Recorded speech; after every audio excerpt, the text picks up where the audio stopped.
We're going to start the meeting, I guess, officially at 6:45. We apologize. Bob Wynn will be back having some technical issues, so I will start the meeting right now. And we have a full slate tonight with Harbor, DPW, Fire, and Police. But before we do that, I think Anna has some updates for us and some information, so I'm going to turn it over to Anna.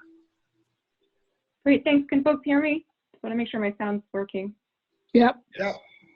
Okay, perfect. Yeah, we can hear you. So 2 quick updates. I know we had we talked a little bit about whether or not the council would have the flexibility to potentially delay the adoption of the FY21 budget in light of COVID-19 and what regulations existed in order for that flexibility to potentially be utilized. So we reached out to town council on this, and it looks like that flexibility does exist if the council wants to take that action. So we're putting together some thoughts on that for the council. It would require adopting a motion, something to the effect of related to the state of emergency. It's declared by the governor. The council's determined it's unable to adopt an annual budget by June 30th, and supposed to notify. There's some other sort of technical language in there to approve expenditures for the month of July, not less than 1/12 of the total budget.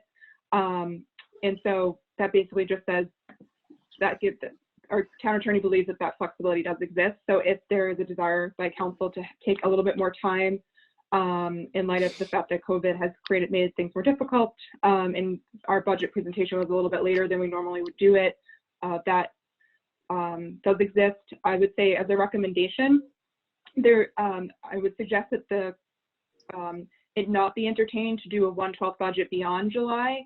I think, you know, if folks need a few more weeks in terms of evaluating revenues based on the analysis we're doing internally, and also just in terms of process and timing, since I know that FinCom wants to make sure that you have time to put together your recommendation. I think internally, we think it would likely be okay to for the council to take that action, and we'll put that in a recommendation for them. But we would suggest only doing that for the month of July so that we don't delay getting things kind of up and running more formally. And I would put together an estimate for what that amount would be. It would be a little bit more than 1/12 because we have certain larger payments that go out at the beginning of the year. Are there any questions on that before I jump into one other update? Yeah, a couple, Anna. So do you have a date that we could extend it to, if so chosen? In terms of just for doing a 1/12 in July? No. Are you saying that if we have the ability to extend it to August 1st? Is that what you're saying? Because you didn't mention a date. Yeah, I guess I would just say, so I think the language allows sort of as long as the governor's state of emergency is in place.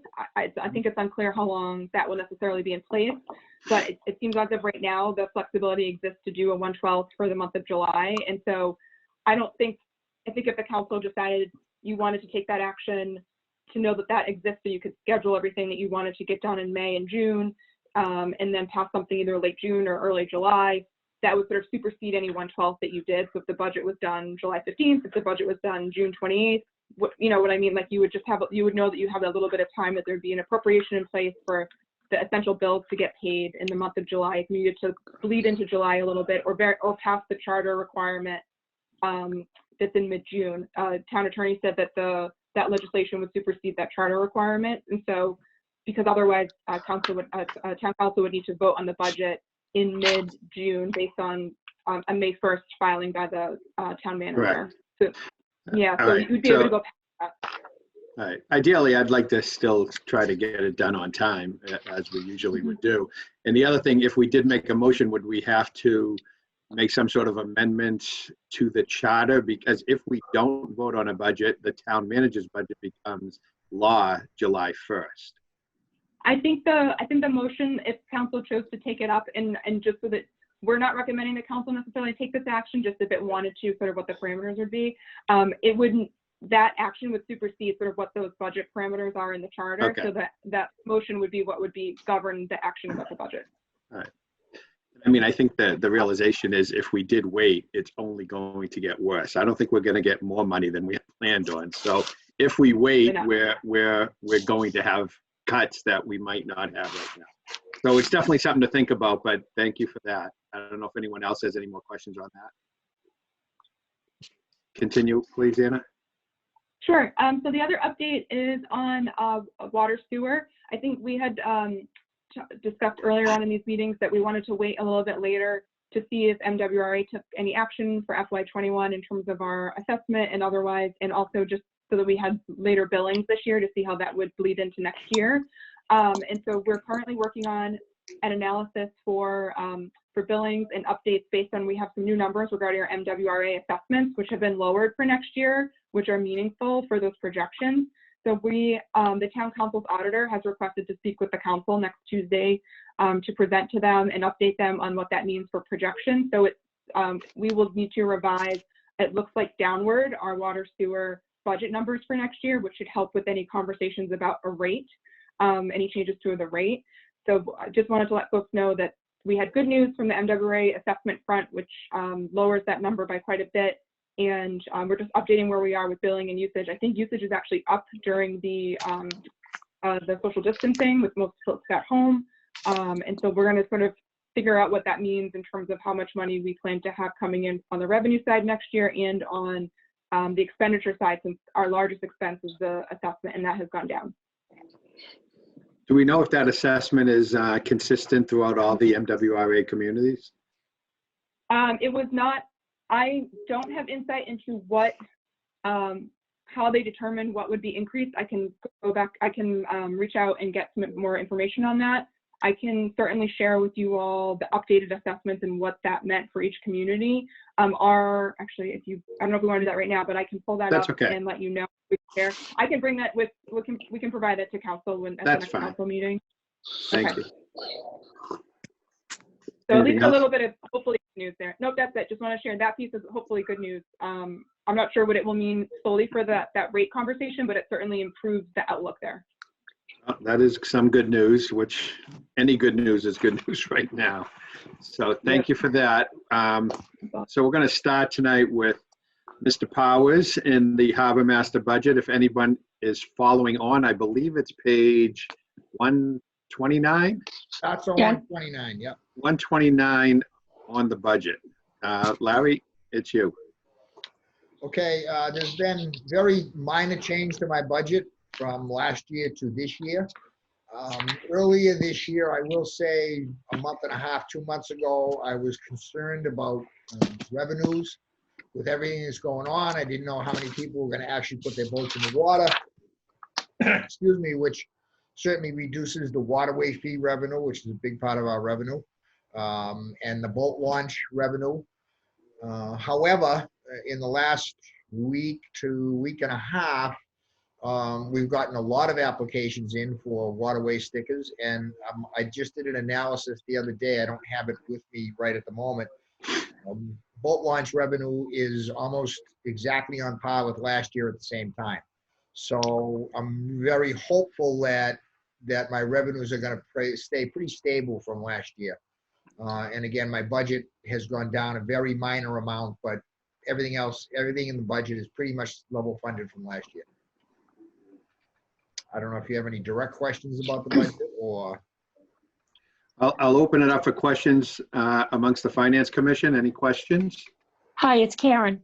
Hi, Karen. Why is your permanent employee salary gone down $15,000? Well, it was based on the last couple of years. As you know, I've only been here a couple of years. My first couple of years, I took the figure that was already there and just carried it forward until I had a better analysis of what my actual employee expenditures were, my salary expenditures were, and based on my past couple of years expenditures, we were $30,000 in the black, approximately $30,000 in the black the last couple of years. So I felt I didn't need to keep it where it was. So that's why I reduced it to make it more in line with what my actual expenses are. Okay, and I see you increase your boat fuel. Do you think that's necessary? I do. From last year, one of my boats was down pretty much the entire season last year. The old Boston Whaler we had. Yep. So yeah, I wasn't using it at all. As you may be aware, we did, with a combination of grant money and retained earnings money, about a 50-50 split. I did replace that boat over the winter. As a matter of fact, it's being delivered I heard it's supposed to be here about 8 o'clock tomorrow morning. That gives me the ability to get out and do better patrols, and that's why I increased my fuel usage. Very good. And the other thing is, what about your ramp fees? Ramp fee staying the same. It's $5 as it always has been.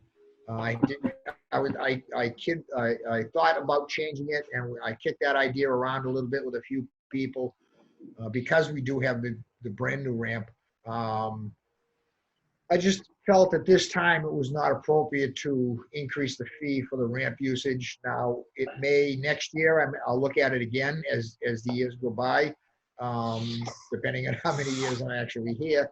But I will evaluate it every year. I did have the concern that we're gonna, now that we have the new ramp with the dock and the floats, that we're gonna have to maintain that. But for the last year, it's been under warranty, so to speak, from the state because they built it and it was under the builder's warranty. I've had no problems, other than minor problems. I've had no problems with it, and I can't foresee any increased expenditure at this time anyway to maintain the new boat ramp and the new pier and floats that go with it.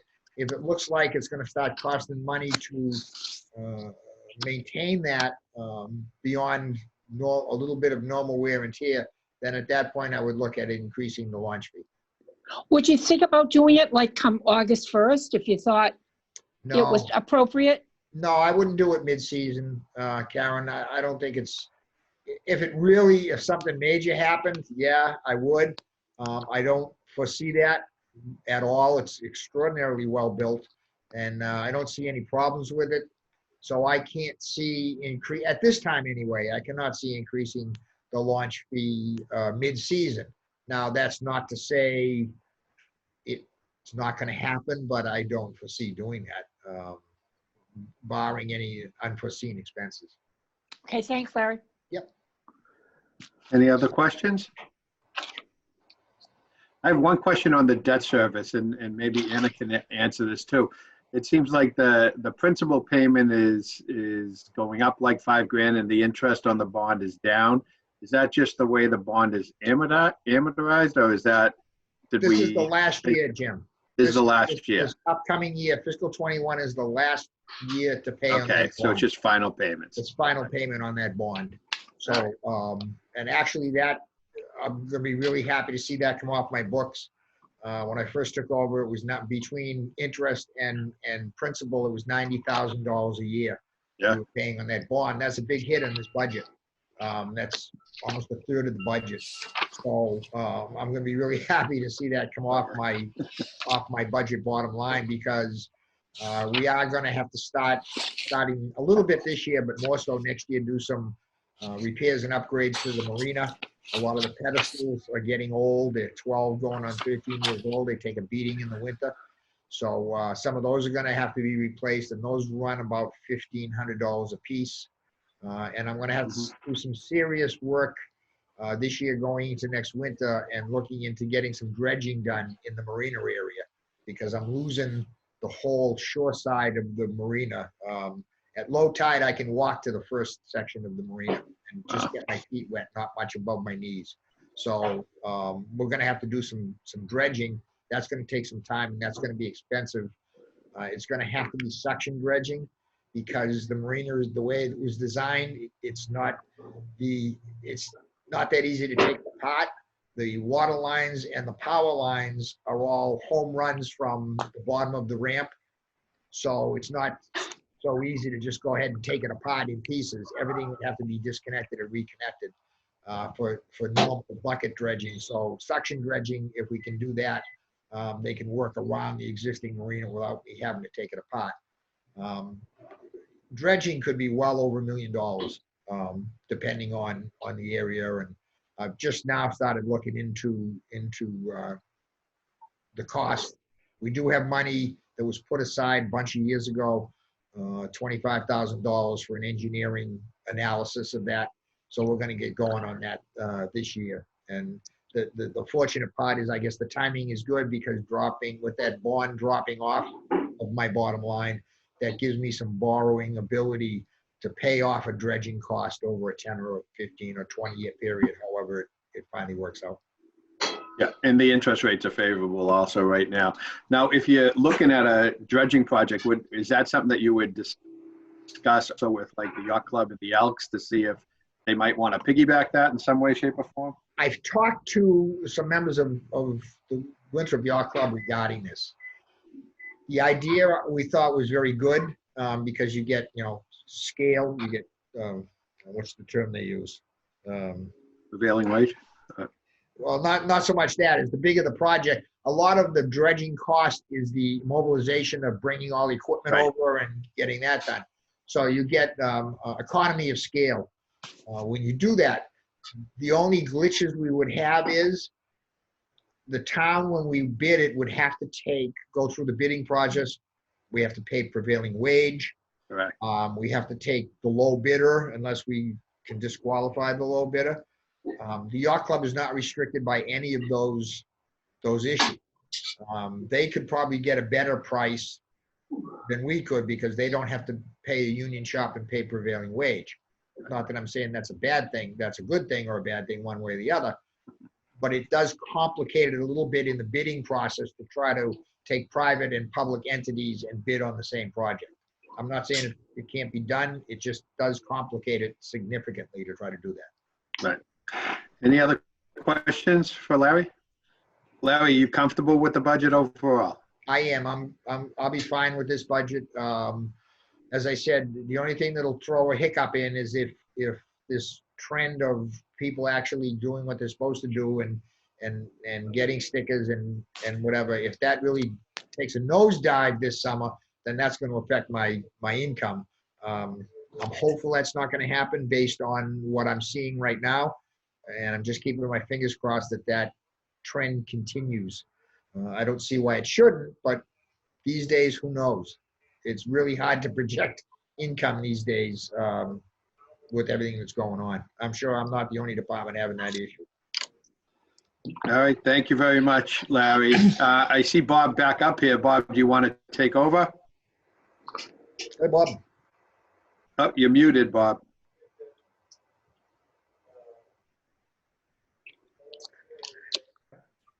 There you are. There you are. Nope. Am I muted now? No, you're good. There you go. Okay, all right. All right, Yeah, well- this is a little different setup than I'm used to seeing. Okay, now I'm getting the hang of this, all right. Yeah, so if you don't mind, it's been a lot of fun.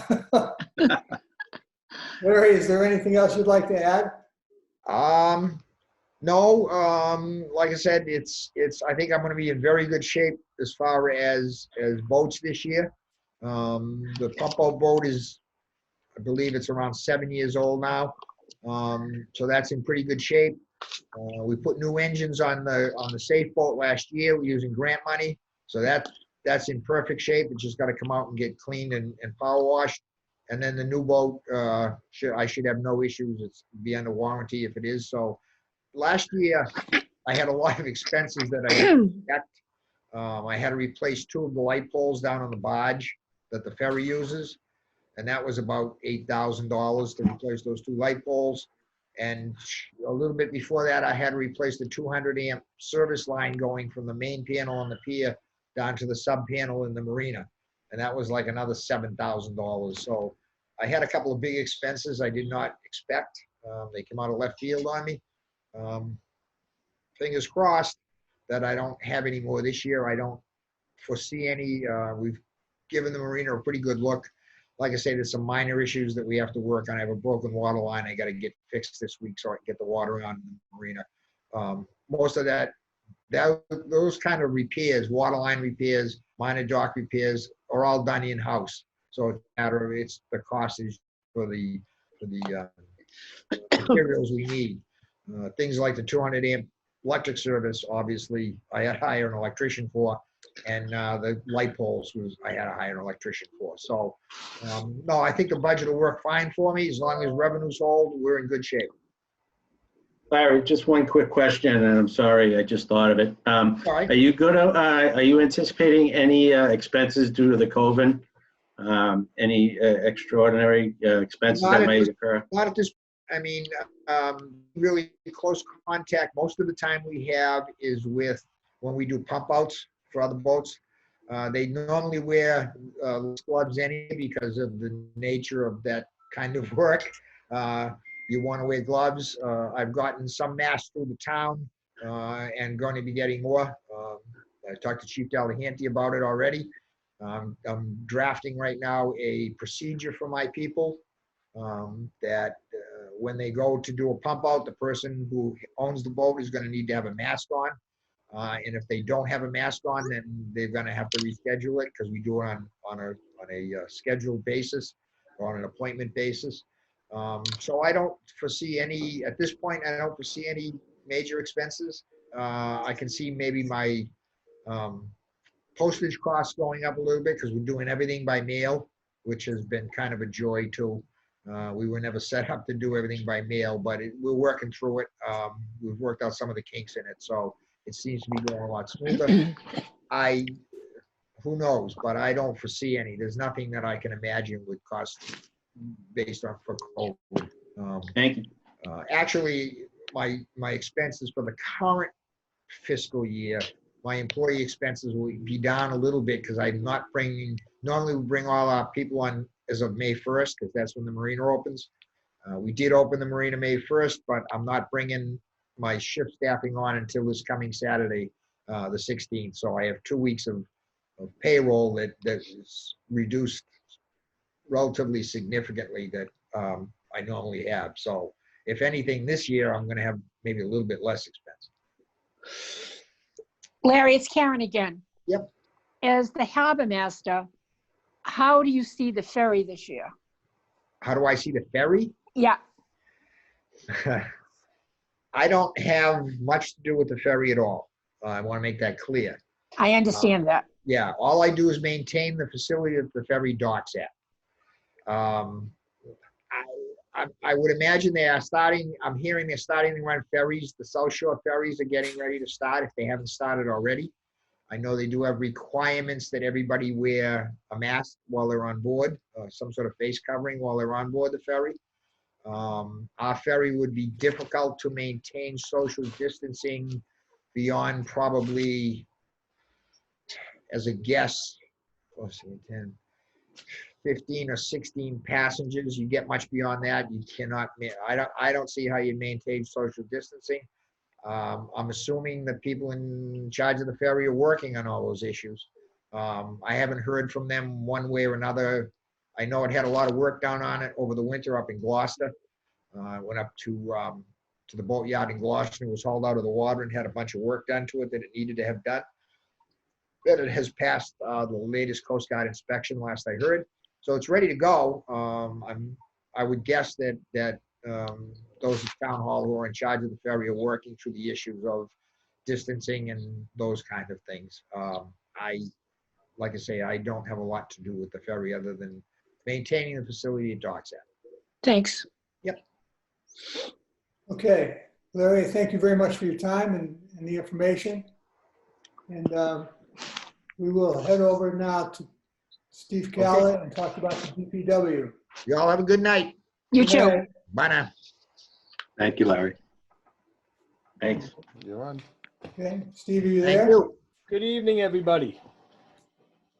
How are Good you? Good evening, Steve. I'll go full So, Steve, would you like to just give us a quick overview of your DPW budget, I guess, the Public Works budget? I know you've got several different departments kind of under your overall jurisdiction. yeah, I could start anywhere you want. I mean, I can go in order of the budget book if anybody's following along that way, or I can jump around to wherever you want. In the budget book starts with building maintenance. I'm happy to start there unless you want me to start in another area. No, why don't we do that? What page is that on? Do you have that in front of you? Yeah, it's on page 91. 91, okay. All right, so basically, like everybody, the budget process started with us really taking a real thorough look at our budgets and trying to, basically get it down to as bare bones as possible, knowing the financial situation that we were in. So there isn't all that much change. You know, it's essentially level funded. There is actually a decrease in the personnel line over last year. That said, I do want to just make a point that all personnel lines right now that are in this budget are pre-union negotiations. We actually did close our, we recently closed the union contract, so that there is potential, there is incentives in the new contract that could, will certainly affect base salaries, but there's also incentives for unused sick days and license pay. So the personnel lines that you're seeing in this budget will require at least some transfer of money mid-year for the base, to cover the base salaries. And then again, if incentives are met, there is the potential for a larger transfer. I just wanted to get that out, that these personnel lines are subject to change throughout the year due to the union negotiations. I'll move on to basically, I'll run right down to the right down the expenditure lines. The overtime stays level funded. License and certifications stays level funded, as does longevity. Longevity goes up slightly, but only by a couple $100. And again, that's something that is not in our control. All the way down through the utilities are all level funded. The one change that you'll see is in purchase services. And it's a fairly substantial increase. It's a $53,000 increase. What I will say is the department has, this division has traditionally been budgeted for custodial and light maintenance, while larger projects have consistently been demanded and really needed due to the age of buildings. So this increase essentially just acknowledges that need. And it's a, I'll let Anna speak a little bit more to it in a minute, but it essentially is a an annual one-time transfer of funds to try to accomplish some of prioritized projects through all departments. We've also consolidated some of the supply lines to enable the $9,000 increase for general repairs and maintenance supplies. I don't know if, Anna, if you want to elaborate a little bit more on that, or if I covered that accurately. Sorry about that. I was away from my phone. Yep. 1 second. Charging my phone on the other side of the room. So this is the item in the building maintenance department that has increased by $53,000. This takes into account the $50,000 transfer from the building maintenance stabilization fund, which we have suggested the council and the finance committee take a look at a focus on more preventative maintenance for items that are above and beyond the day-to-day cleaning of the buildings and sort of the low-level maintenance requests. These are the things that cost a couple $1,000s that otherwise aren't budgeted anywhere and don't rise to the level of a capital project. So these are the items that are included towards the back of the budget document that explains sort of the priorities that have been identified. And so the thought would be to use one-time funds to approach this and have an annual discussion about it. So it wouldn't be a guaranteed thing, but this year we're suggesting $50,000. And the maintenance projects that we've prioritized are things that have to do with safety and risk mitigation.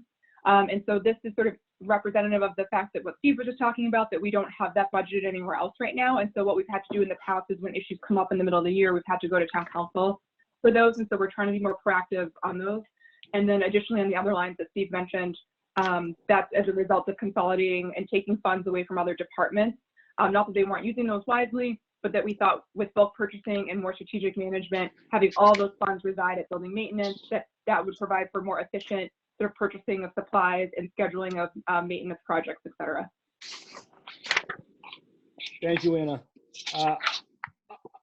So the next increase over last year you'll see is a $3,250 increase.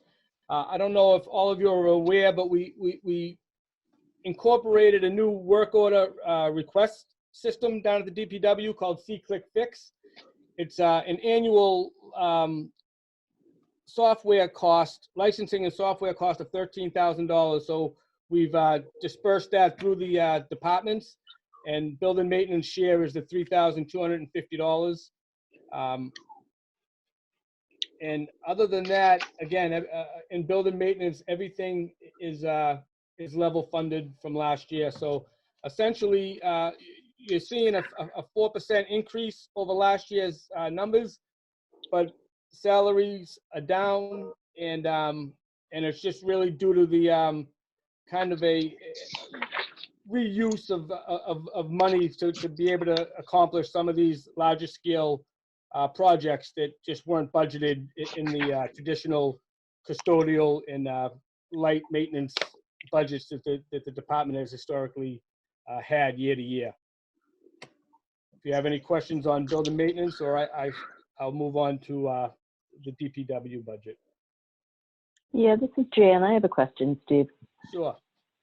And maybe it's more for Anna, but we've got one-time funding of the 50 grand for these projects coming out of the stabilization fund.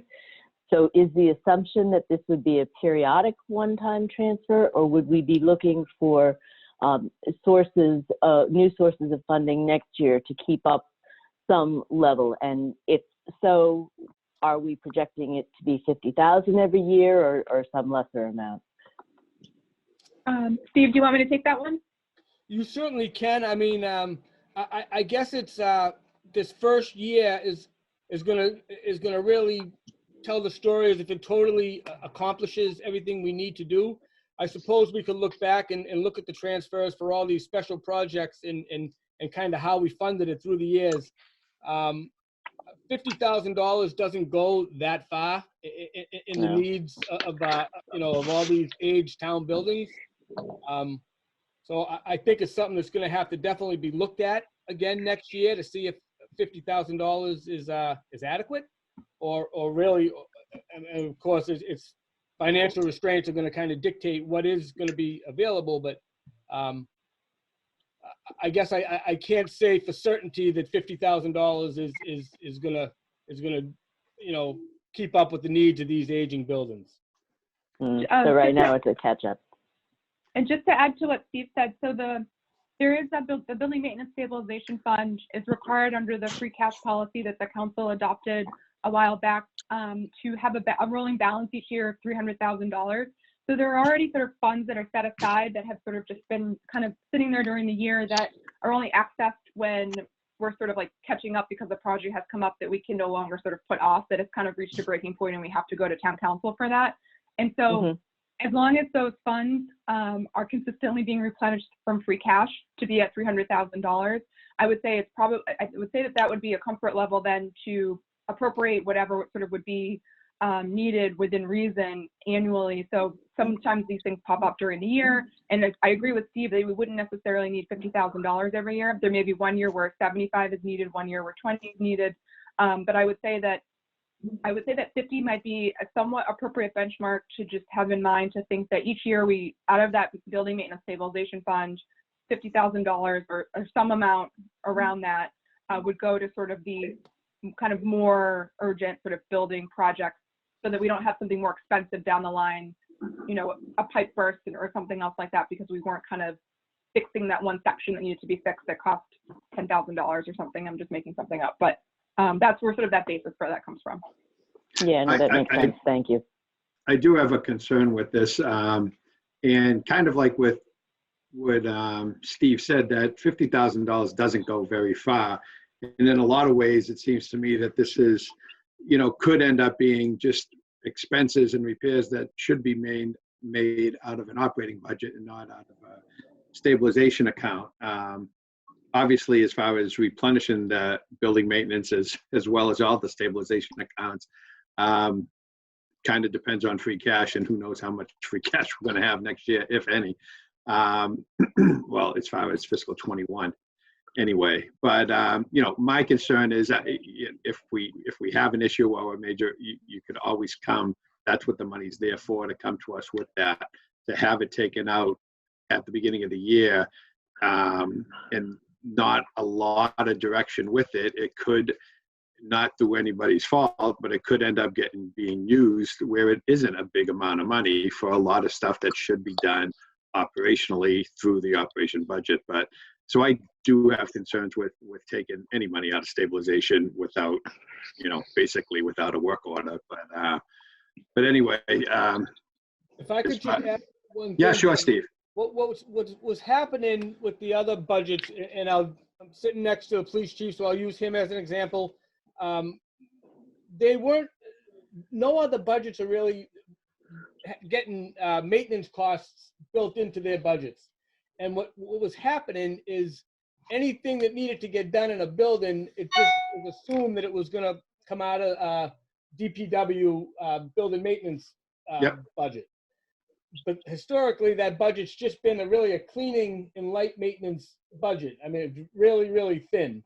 So I think this was a way to kind of try to prioritize repairs and have access, you know, to make those repairs kind of in a little bit of a more expedient nature. I totally understand your thought, you know, that money's just sitting there now, and is it money that should be coming out of an operating cost?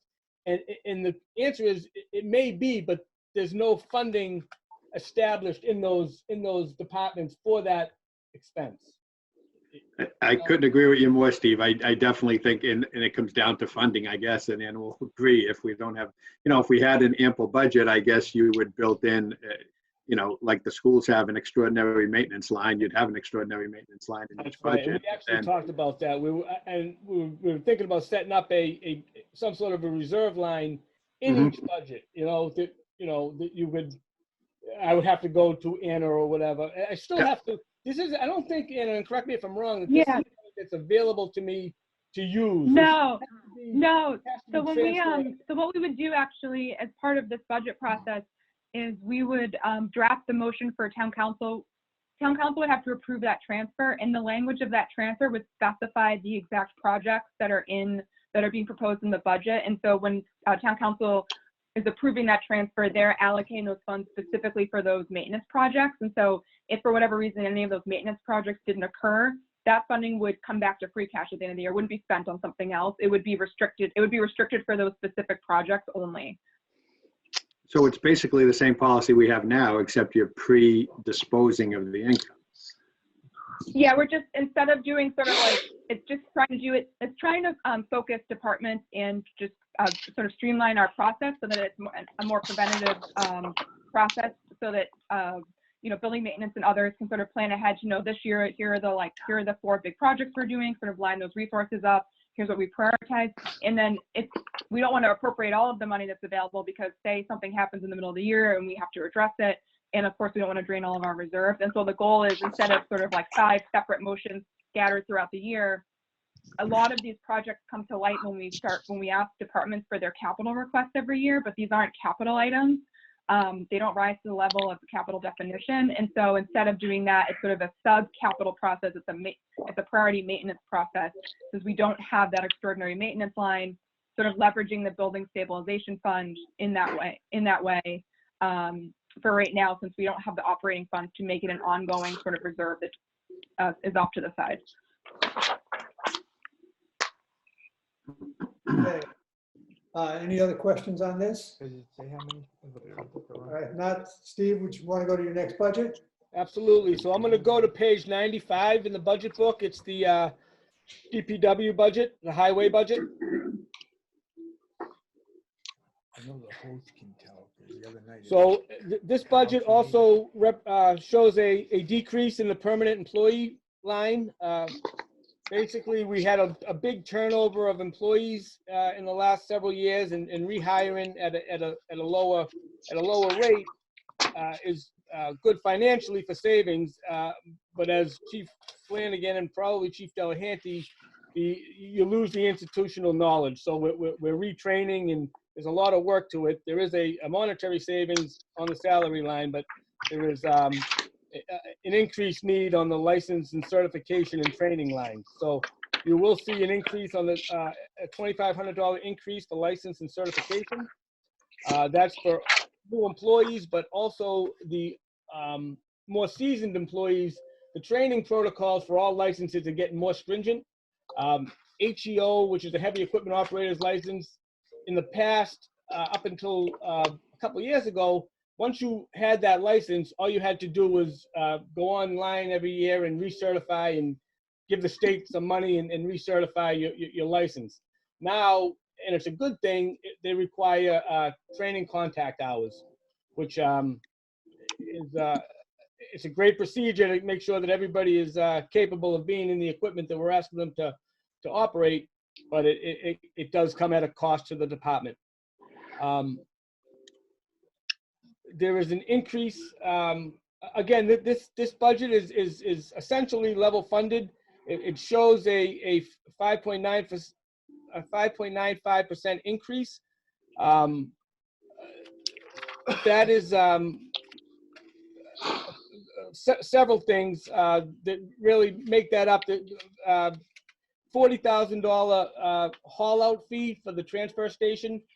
You know, we just made a very big investment in that facility, doing a clean out and basically getting 2 decades of mixed debris hauled out of there to start back at square one.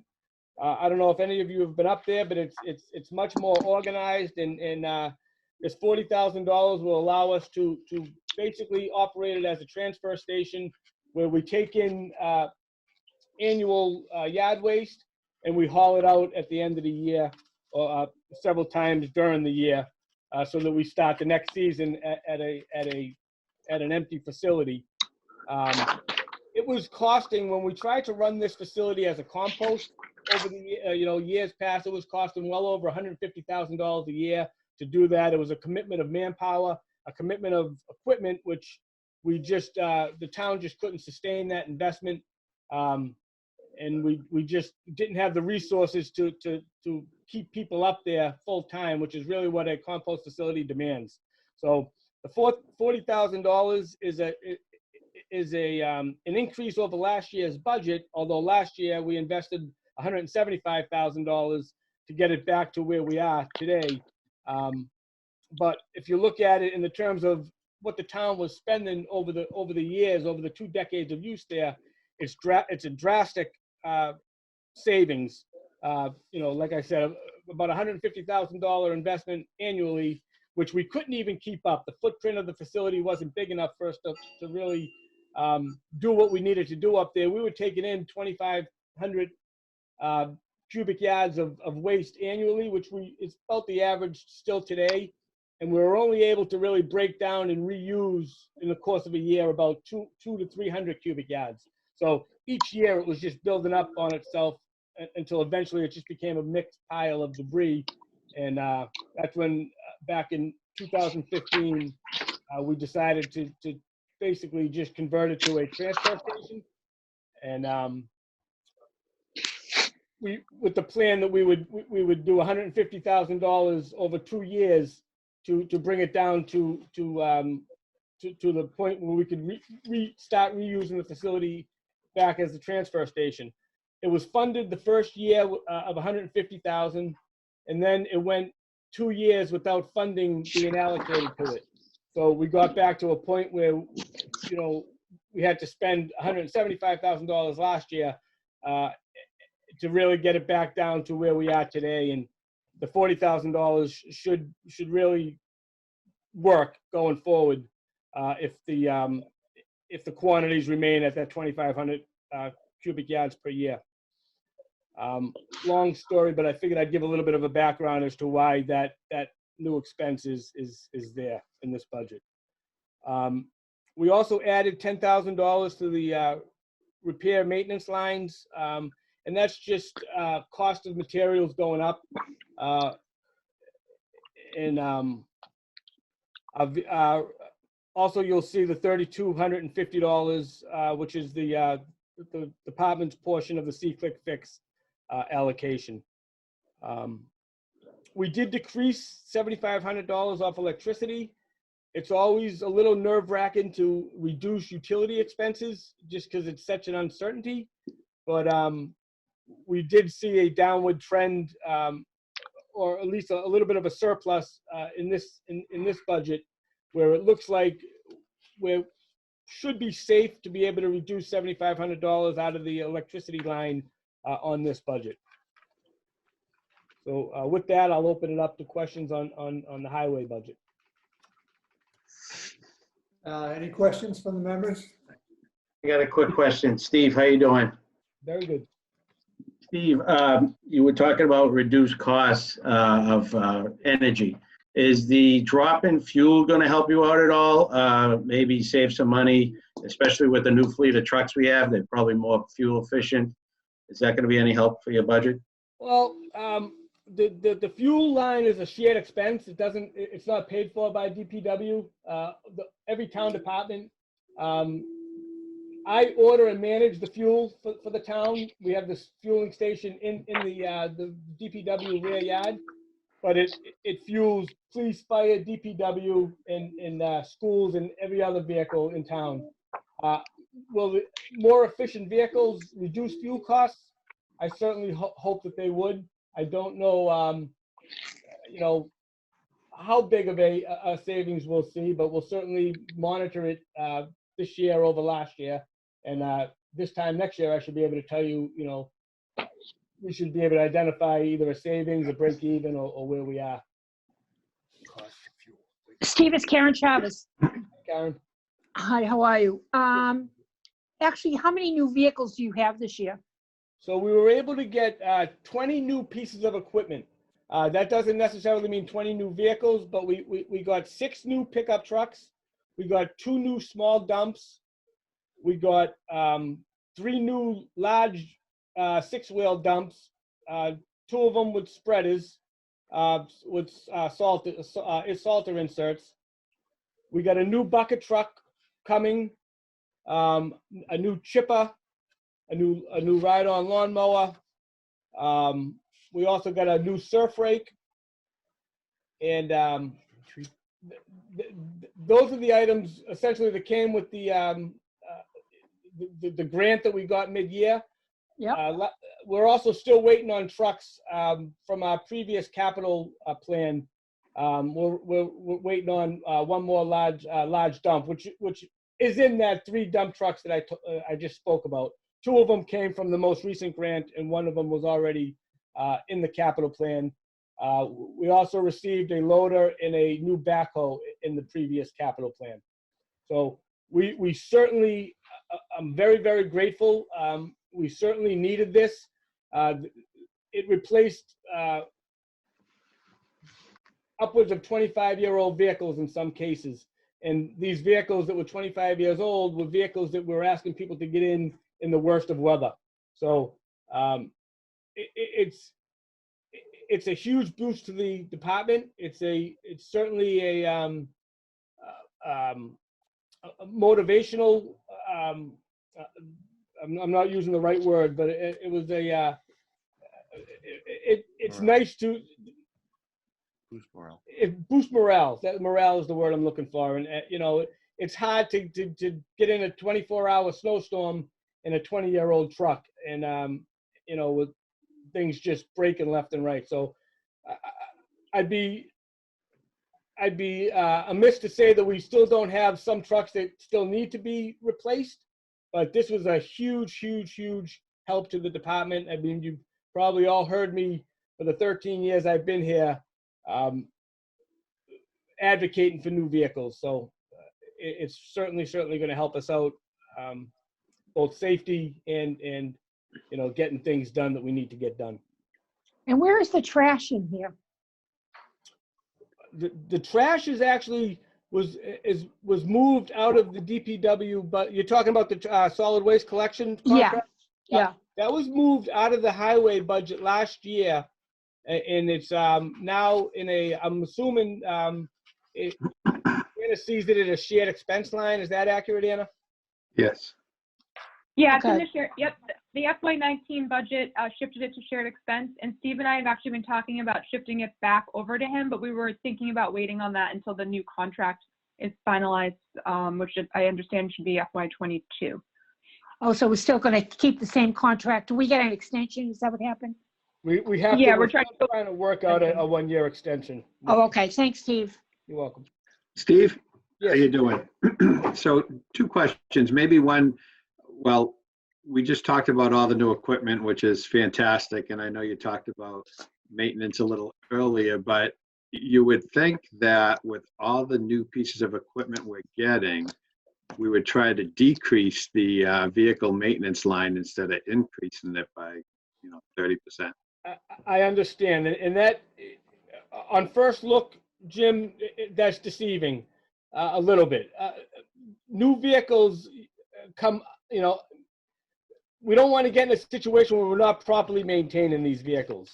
And, a lot of these trucks are diesels, and they require, certain maintenance at certain hours of operation.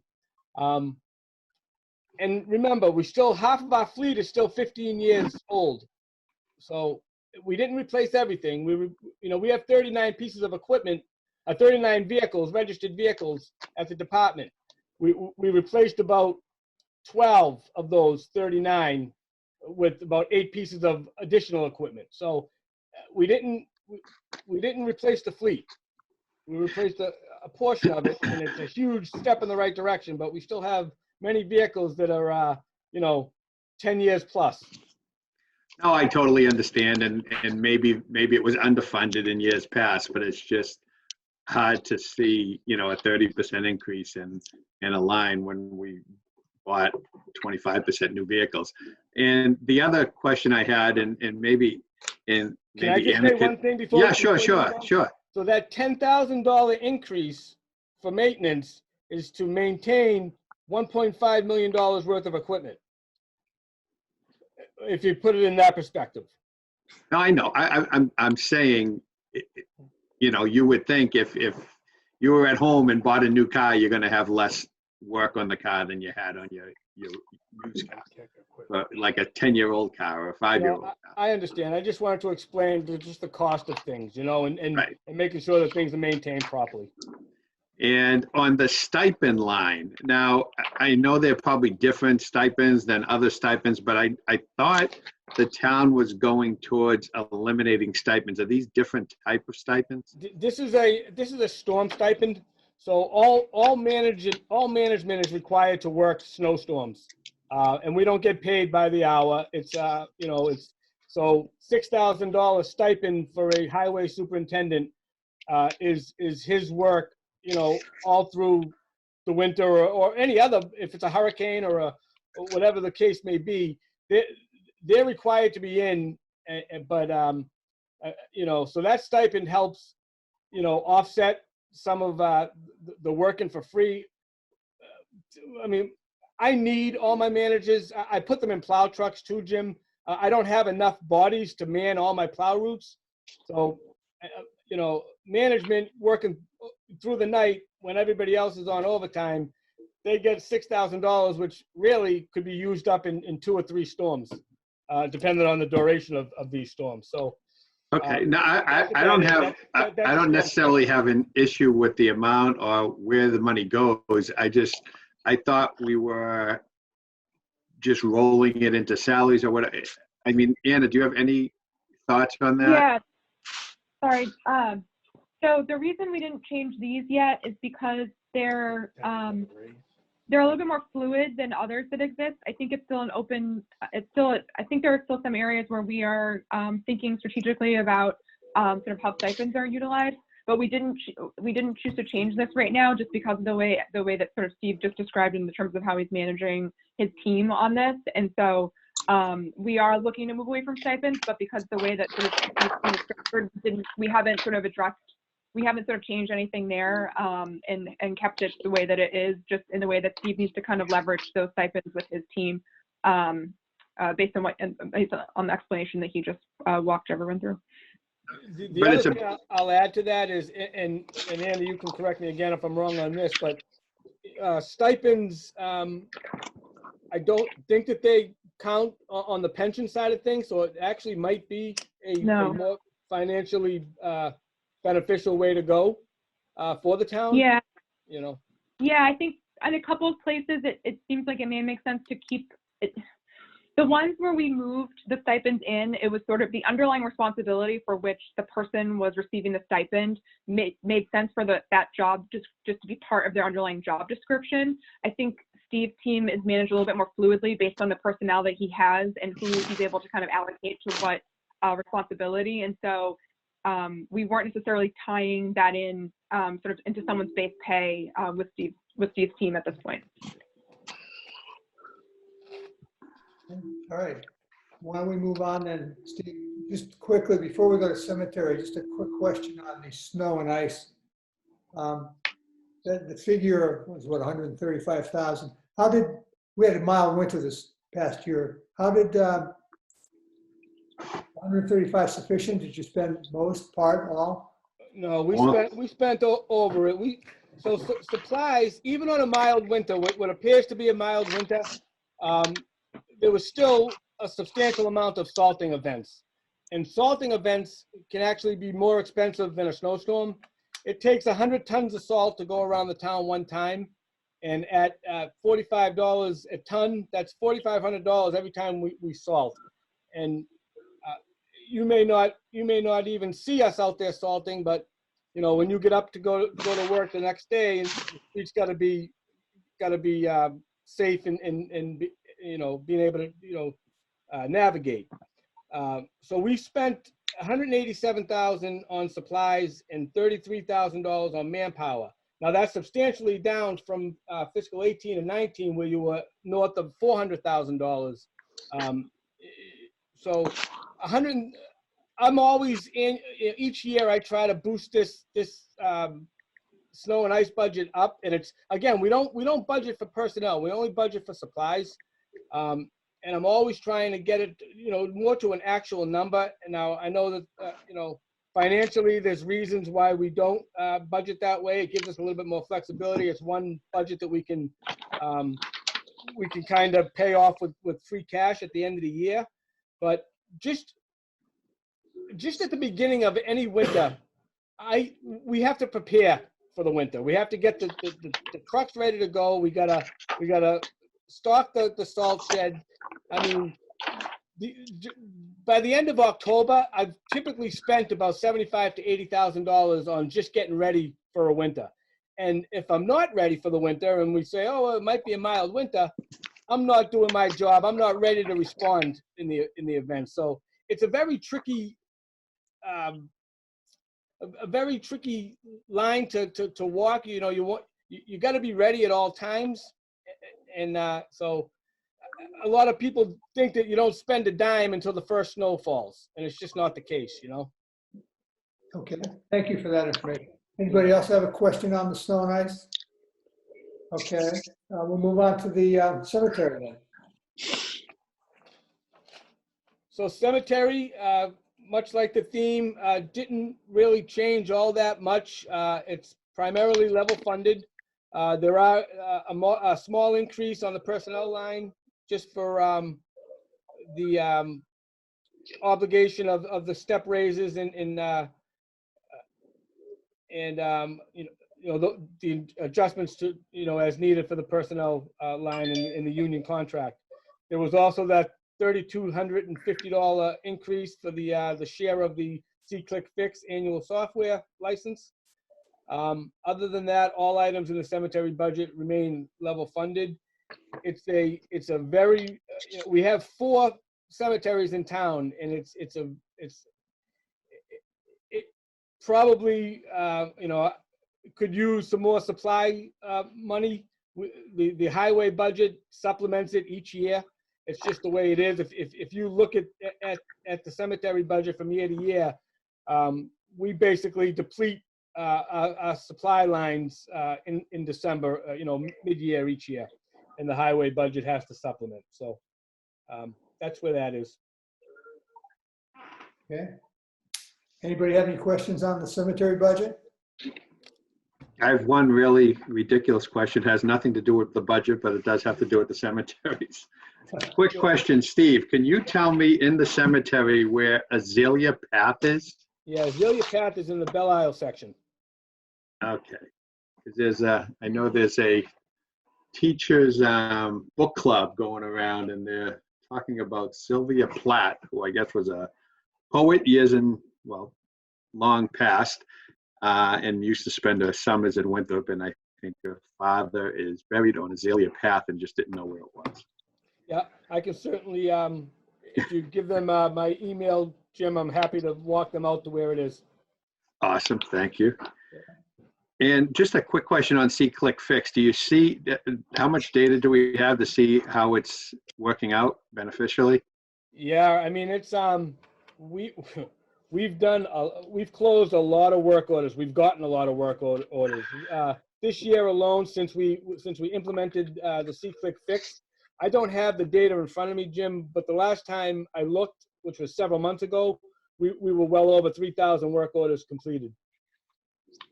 So it's a good platform for people to get information to us.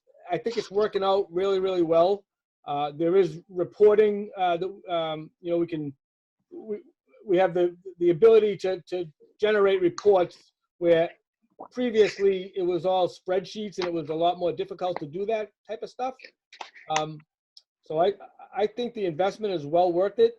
There's still those constituents out there that want you to be able to respond to everything in a day or two, and we still need to prioritize our workforce and our day-to-days, but it's a good platform, and we have canned messages on every category, so it's also a good way to educate the community as to how we do things, and that the sidewalk contracts are an annual contract, and if you call in a sidewalk complaint, it may not get repaired until the following year's contract. We certainly will go out and investigate it and grade it and make it safe in the short term if it's a hazard. But it's an opportunity to kind of educate everybody as to how we do things, and it gives them a voice to get information to us. So I think it's well worth the investment. I think it's working out well. Thanks, Can Steve. I mention something? Absolutely. Steve, as you know, I've used the See-Click Fix app several times, and I think it's a fantastic app. It's very transparent. It let me know exactly what was happening as it was happening. Oh, lost Tracy. Okay. Any other questions on the cemetery or comments? Just, Bob, Steve, have they made any decisions on what they're gonna do with that plot where the old building was? Yeah, so we're looking into redeveloping that. I think we can get upwards of 25 burial plots in there. I know Councilor Boncory wanted us to look into a mausoleum, which we did, and the costs are really extreme, not only just to build it, but to maintain that type of facility. So we're looking into developing those into burial plots. What I don't know yet, Karen, is if, there's an expense to that. And we were going to look into the law as to, some sort of lottery or Right. It's a cemetery where it's a very prestigious cemetery, and it's a lot of people are willing, to pay a different fee than some of the other cemeteries to be there. And we're just kind of looking into the legalities of how to charge for those plots, if you can charge differently, or how that all works, Well, I guess that was gonna be my next question, because I know a lot of people who are at Belle Isle would prefer to be up at the old cemetery. So I didn't know if those people would be given any consideration, if anybody, asked. Yeah, again, I don't have answers to those questions yet. It's still it's a discussion I started with Austin. And I expect that we'll work through it a little bit more, coming into this new fiscal year, and hopefully I'll have some answers for you shortly. Great, thank you. Okay, anything else on that? Steve, I don't know, are you prepared to discuss the Water and Sewer Enterprise Fund tonight? Sure, I can speak to it, yep. Okay, why don't we take a look at that, since that's always a key issue in the discussion around town. Yeah. So as with every year, our biggest expenses in the water sewer enterprise is our MWA assessments, and obviously our debt services from past and present capital improvement projects. That said, I'm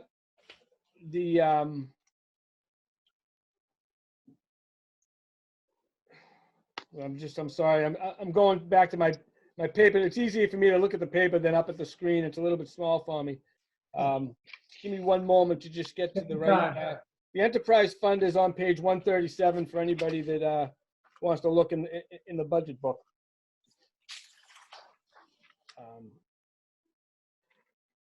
So you can see that the personnel line in the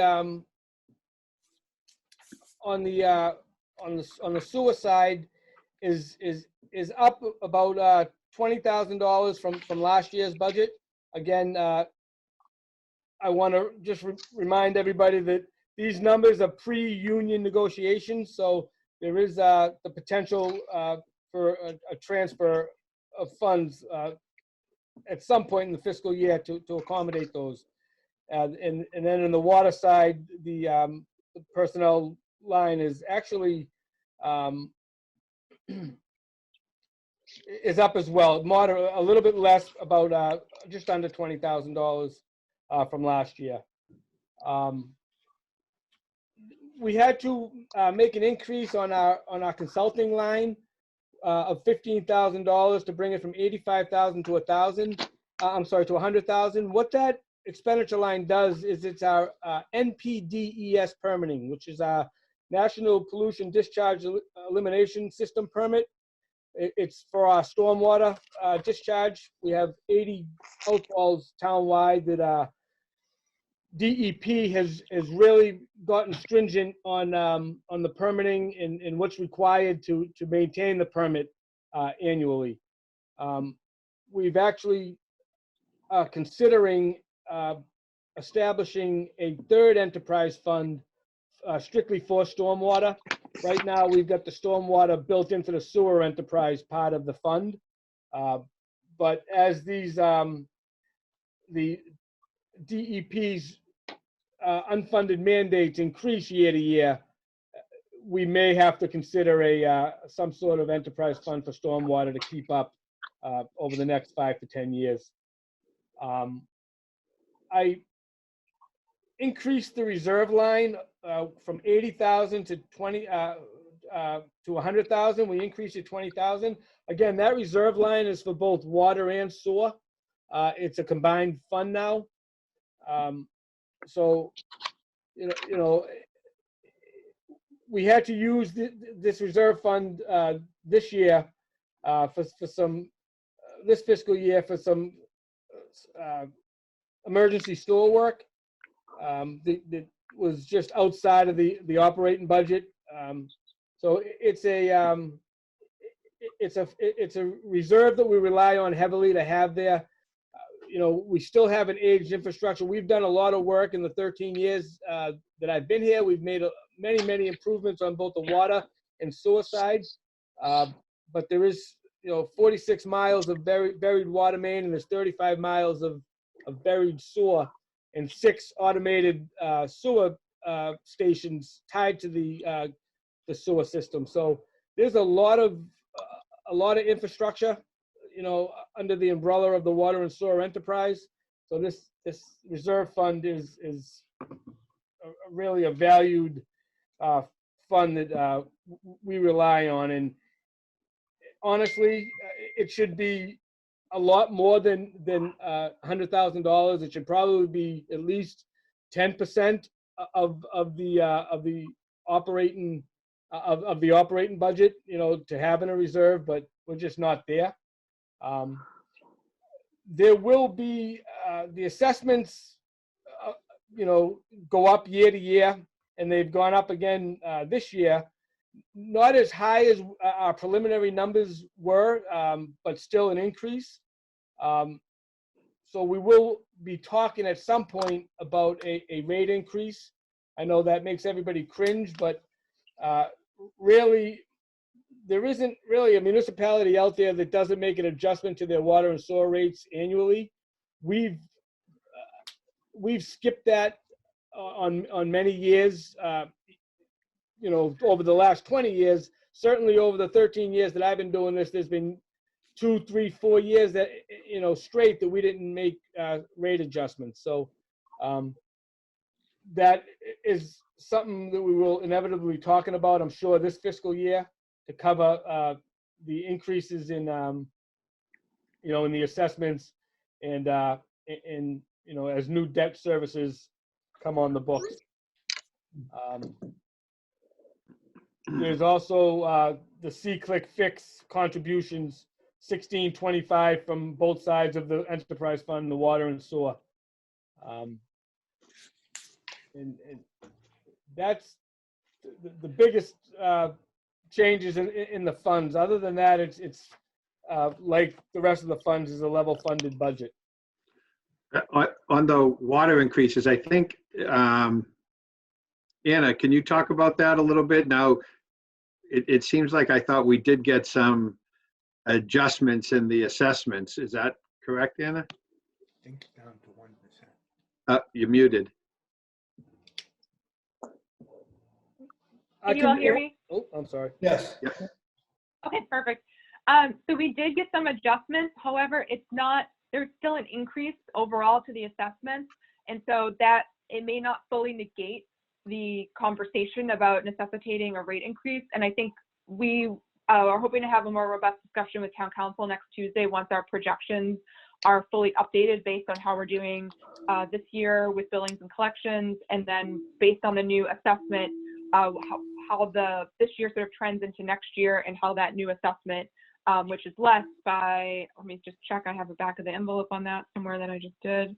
I think it was like $130,000. However, previously the assessments were going up. They were the majority of the increase to that budget, I think around $300,000. So we've, some of that has been reduced, but not all of it.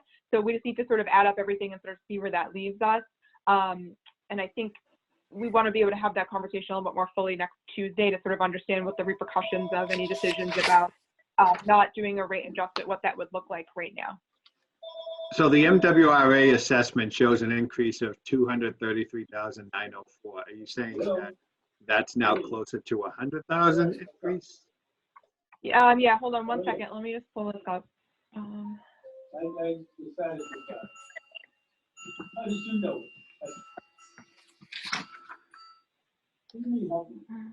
Second.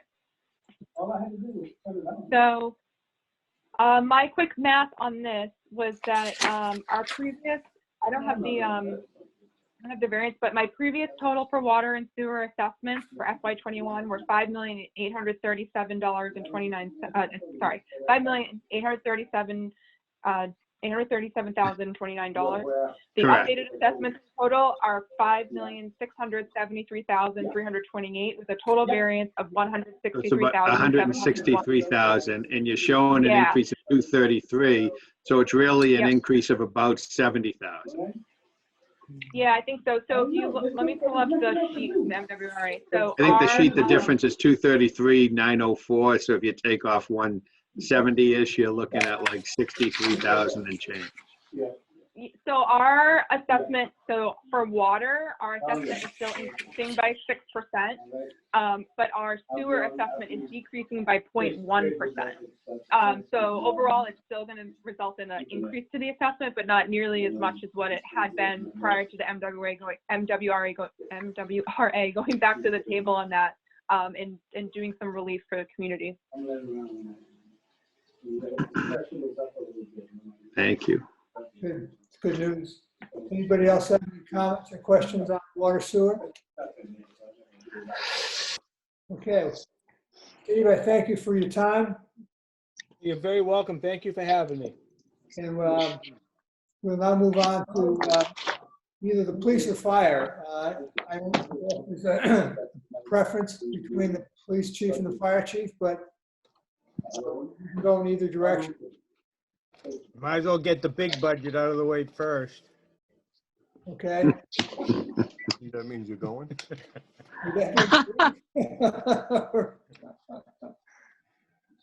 He's always picking on the police. All right, Steve. See you Thanks, later. Steve. Have a good night. Chief Delahunty, are you going? Yeah, I'll go. If you guys are ready for me, I'll certainly go first. Okay, you're on. As long as I get a reserve a 5-minute rebuttal for after his presentation. So certainly, thank you again for having us here to explain some, complicated budget season, and certainly we don't know what the future is going to bring into next fiscal year. So at the outset of our discussion, I just wanted to probably untraditionally speak up on public health. Certainly we have grown to be partners long before COVID-19. And certainly we've worked together closely over the last 9 weeks. Meredith Hurley has been a phenomenal asset to the community, to public safety, giving us advice on our employees who come in contact with positive cases, on our employees who have had a self-isolate or quarantine for a period of time. She's been invaluable. My worry is a department of one. What if Meredith Hurley becomes ill? Who's stepping in for Meredith Hurley? What if Meredith Hurley needs a day off? Who's the secondary in line to help? I think before the pandemic, certainly we weren't thinking strategically about public health. And I certainly think we need to have that conversation. And certainly as part of the public safety team, the value and adding to her budget, even in difficult times, it needs to be really considered and talked about. I understand this is a balanced budget. I certainly understand that every department needs more. My department, the budget that you see here tonight, is not the budget that I presented, is not the budget that I would like, but it's a budget that is compromised to get to town to a balanced budget as required by the law. So just, I wanted to get that in there. I think Meredith spoke for her department last week, and I certainly wanted to sound my support to increase and have a secondary person under her, especially as we move into the fall where we're thinking about a secondary wave of COVID-19 coming. Certainly, I think she deserves it, the community deserves it, and we deserve to support her in those efforts and making sure that we have a robust response in the future. And that's not saying no one's doing a lousy job, everyone's doing a fantastic job, but we're all being stretched 7 days a week on these conference calls, on managing the new cases, and the Department of One, deserves a day off here and there. So thank you for listening to my rant about that. Certainly at the, when I was developing a budget to submit my proposed budget, we had a robust program, the CLEAR program. We wanted to add to the CLEAR program, add domestic violence, follow up to the CLEAR team, and certainly remove Sergeant Judgiadian from his shift responsibilities and only doing the outreach on about 20-hour-a-week basis to a full-time. And that was my plan before that we had the secondary discussion on my amended budget. And what you see before you here tonight is certainly my amended budget. And it, barely has any increases, relatively flat throughout all my lines. Some lines have decreased, like the Quinn educational line has been moved, and we all collapsed it into the Quinn line. So you'll see some of those things as you flow through my budget. Certainly overtime doesn't get to where we are projected to spend, but we're hoping that the grant money usually bails us out. We're hoping that it's still sustainable next year. However, we're getting early indications for the people who grant us don't count on it and don't expect it. As they see how the federal government's going to fund them and build the state out, it's going to trickle down to us on a local level, and whether or not they get enough money to cover the earmarks and the grants that we normally get is we don't know, and certainly in unforeseen territory. Having said that, I think we also have to anticipate additional expenditures that we normally don't anticipate on a regular year, such as quarantining our staff at hotels sometimes is necessary and called for under these circumstances if they can't quarantine themselves. Quarantine the community in a sufficient area where normally they can't quarantine themselves. We're fortunate enough to have a relationship with Revere and Chelsea, and that we have the Quality Inn up in Route 1 that we do have Winthrop people quarantined at, and had Winthrop people quarantined at, but all that comes with an expense, and those are expenses that we are normally not budgeted for. Just the supplies on the personal protection gear. We saw those we saw those increase throughout this time period where we were paying, $1 for a pack of masks, and we're paying $7 for the same pack of masks. So those increases will affect our operational budgets as we move forward. And I think Anna is doing her very best to try to keep track of those expenses and to see what grants are going to be out there to get us reimbursed for those expenses. And we just have the food bank that we've been lucky enough to support privately through 501Cs and through the Winthrop Foundation. But if those foundations become insolvent, then is the community prepared to step up to fund the food bank? So those are serious discussions outside my budget, but it affects all of our budgets. And as public safety leaders in the community, we need to have that full, robust discussion during these budget times. Okay. Chief, just out of curiosity, what did your budget look like relative to this in terms of total dollars, just so we get some perspective? Off the top of my head, Bob, it was about a couple $100,000 more. It certainly had a position in there for a lieutenant and sergeant. It's currently being funded, but it's not funded in my next year's budget. Okay. My overtime was about 25,000. Anna, correct me if I'm wrong on that. About $25,000 north of what it is right now. Yeah, it was a couple $100,000 more than what we were able to accomplish in the town manager's budget, and it's only representative of where we needed to be financially, and not representative of us not sort of supporting what the chief would prefer to, how he would prefer to sort of most effectively manage his team. It was solely a response to sort of where we are financially. And I'm pulling up your notes. I'm pulling up our notes, Chief, from our earlier meetings, in case anyone has any more questions on that. Thank you. Okay. Anybody have questions or comments for the chief? Chief, it's Karen Chavez. Hi, Karen. How are you today? Good, how are you? On Good, page thanks. 72, where you have your list of personnel, it says, a patrol officer opens backfills. What does that mean? So that means those are currently open. We had, I think we had 4 people leave for the state police, and 2 of them were full-time officers.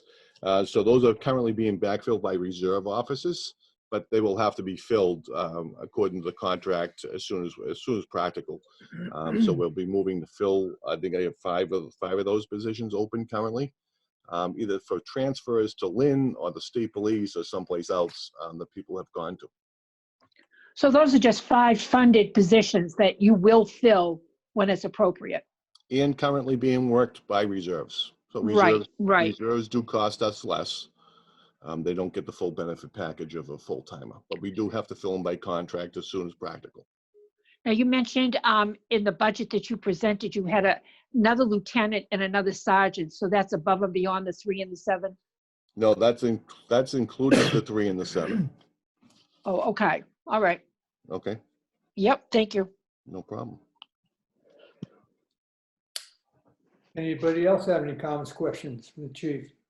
I could ask him, I guess, Yeah. how his fleet is. You know, my fleet is pretty good because we have the yearly replacement plan in place. That is now, we had it in the budget and then it was moved to capital, and it kind of bounces back and forth depending on our fiscal strength of the community. So it's right now into the capital plan for next year. But again, you know, those are the one rotation a year keeps us within the warranty and keeps our repair costs down. Great. Okay. Anybody else? Hi, it's Jan. Yeah, it's Jan. Hi, Jen, how are you? I'm well. How are you, Chief? Good, thanks. Good. So a question on the overtime. What has been the impact of all of this on overtime? And I know you can't project out because nobody knows what's going to happen. So I'm just curious as to what the incremental might be now, and, you know, what sort of things is the overtime being used for? I know that's always an issue. Sure. So anytime, you know, we have our regular normal overtime, and then we have our COVID-19 overtime that we call it and classify it. So right now I have an officer who's isolated for 10 days. So his shifts being backfilled will be classified as a COVID-19 overtime shift because it's being backfilled, and but for the COVID-19 virus, we would not normally have to backfill that. So stuff like that. So currently we have one of those. The EOC operations, I have a lieutenant and a sergeant working down here with me in Meredith, as well as a firefighter. And also we had 2 civilian dispatchers down here with us. Now we have 1.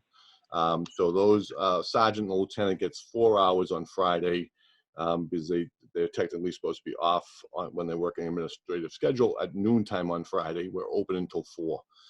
So those 2 officers will get 4 hours each Friday. We do put bikes out when weather is dictating we need to put bicycle officers out for park patrols and keeping people out of the parks and keeping them moving. I do foresee this growing, and we had a discussion today at the public safety conference call that the town manager hosts every day about how are we going to enforce the new requirements as stuff begins to open. You know, limitations on how many people can go into a nail shop and the masks that people have to have on, who's going to be responsible, and how are we going to roll that out. So we're still working through some of this, so it's pretty hard to articulate a cost to that, and whether it's a police cost, a fire cost, or an inspection service cost, or a combination thereof. And, you know, so we're still working through some of this. We do think those costs will go up as we begin the reopenings of these stores, which is scheduled, I think, to start next week. So we're looking forward to working through some of this. Myself and Meredith and Chief Flanagan have already reached out to the Chamber of Commerce asking for anyone who wants to reopen to start sending their safety plans in so that they can be evaluated in advance. So when the governor gives the okay, then we're not holding people up from getting going. And getting the local economy restarted as well. But someone's going to have to police those efforts. If this is fully not lifted, we're working on plans with the school for graduations in multiple forms. There is, you know, usually 3 officers paid for by the school. Any form that we utilize is probably going to be about 8 officers on overtime instead of the 3. Certainly, we'll have to split the cost with the school on that. So you have those additional costs that we have to work through. That's COVID-19 related as well. And so a lot of stuff is unforeseen right now of what we're going to be up against and how we're going to handle it. Yarrow Beach will need to be reopened. That's a town beach. I asked Lieutenant Feely to start looking at plans and how are we going to open Yarrow Beach, how are we going to social distance Yarrow Beach, and how are we going to enforce those plans. So at the direction of the town manager, I asked Lieutenant Feely to take that task up and report back to myself and the deputy chief. That's a lot of stuff. Do we have any sense as to whether or not there will be any emergency money coming from the state, regardless of whether it flows from the federal government, that will cover some of this, or is it all going to be on our back? Or do we just not know at this point? You know, I think the educated guess is there'll be some reimbursement. Most of the reimbursement will be at 75% of costs. but you're not going to see those reimbursements until November, December of next year. There's been some flow of money through Meredith Hurley's office, and Anna and Meredith are working on that and how to best, where's that best spent. So we still have a little bit of money now, but the bulk of the money is going to be reimbursable after the event is over. Great. Thank you. I really appreciate everybody's efforts there. Thank you. Hi, Chief. Bill Galt here. How you doing? Hey, Bill, how are you tonight? Good. Hey, so kind of a curiosity question. 2020 accomplishments list seizure of cash and drugs.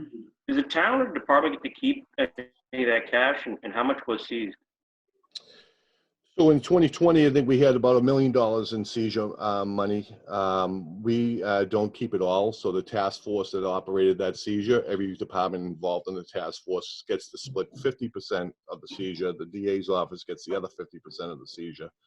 So our take was about a couple $100,000. There is federal and state laws dictating how that money can be spent, and it can be spent very narrowly on equipment to further attack drug issues and protection of police officers. So, we used some of that money for the tasers that didn't come out of the town budget already, and also for future investigations to deal with drugs, solely with drugs.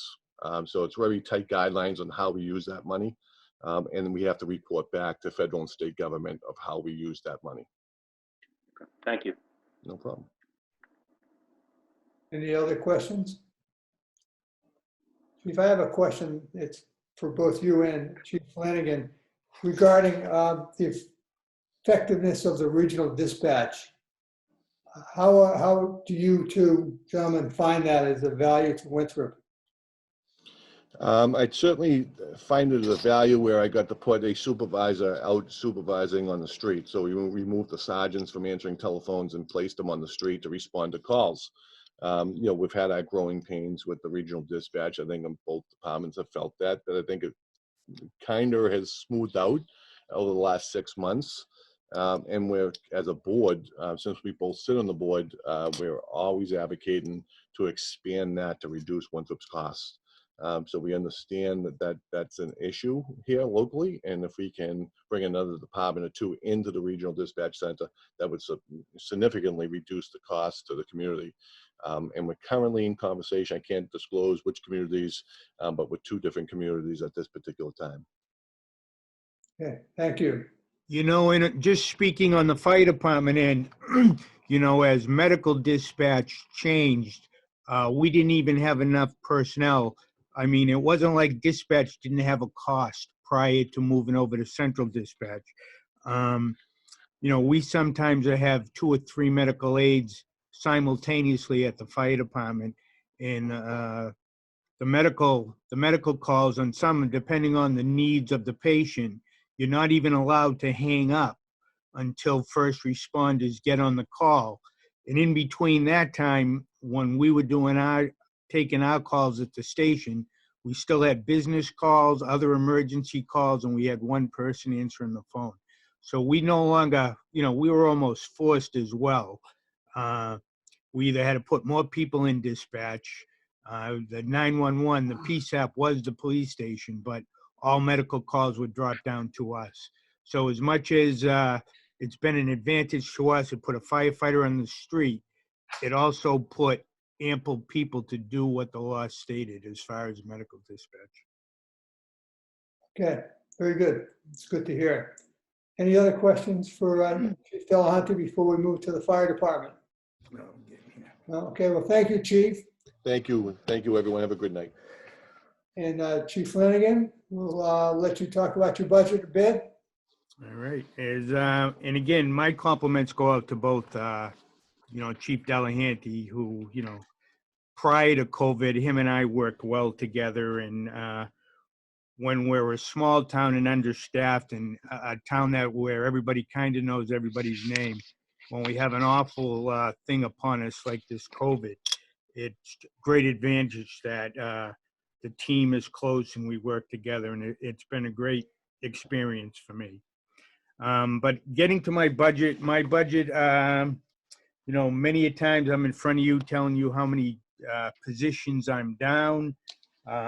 Last fiscal year, I was down 11 positions, mainly from retirements. I had a big generational change at the fire department. I had 3 people go to Massport. I had a firefighter go to Lynn. So retention has been a problem for both the police department and the fire department.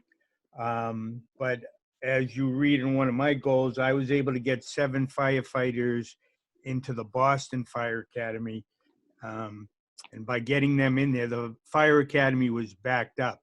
And I had them graduate last July, like 7 months earlier than they would have even been entered into the Mass Fire Academy.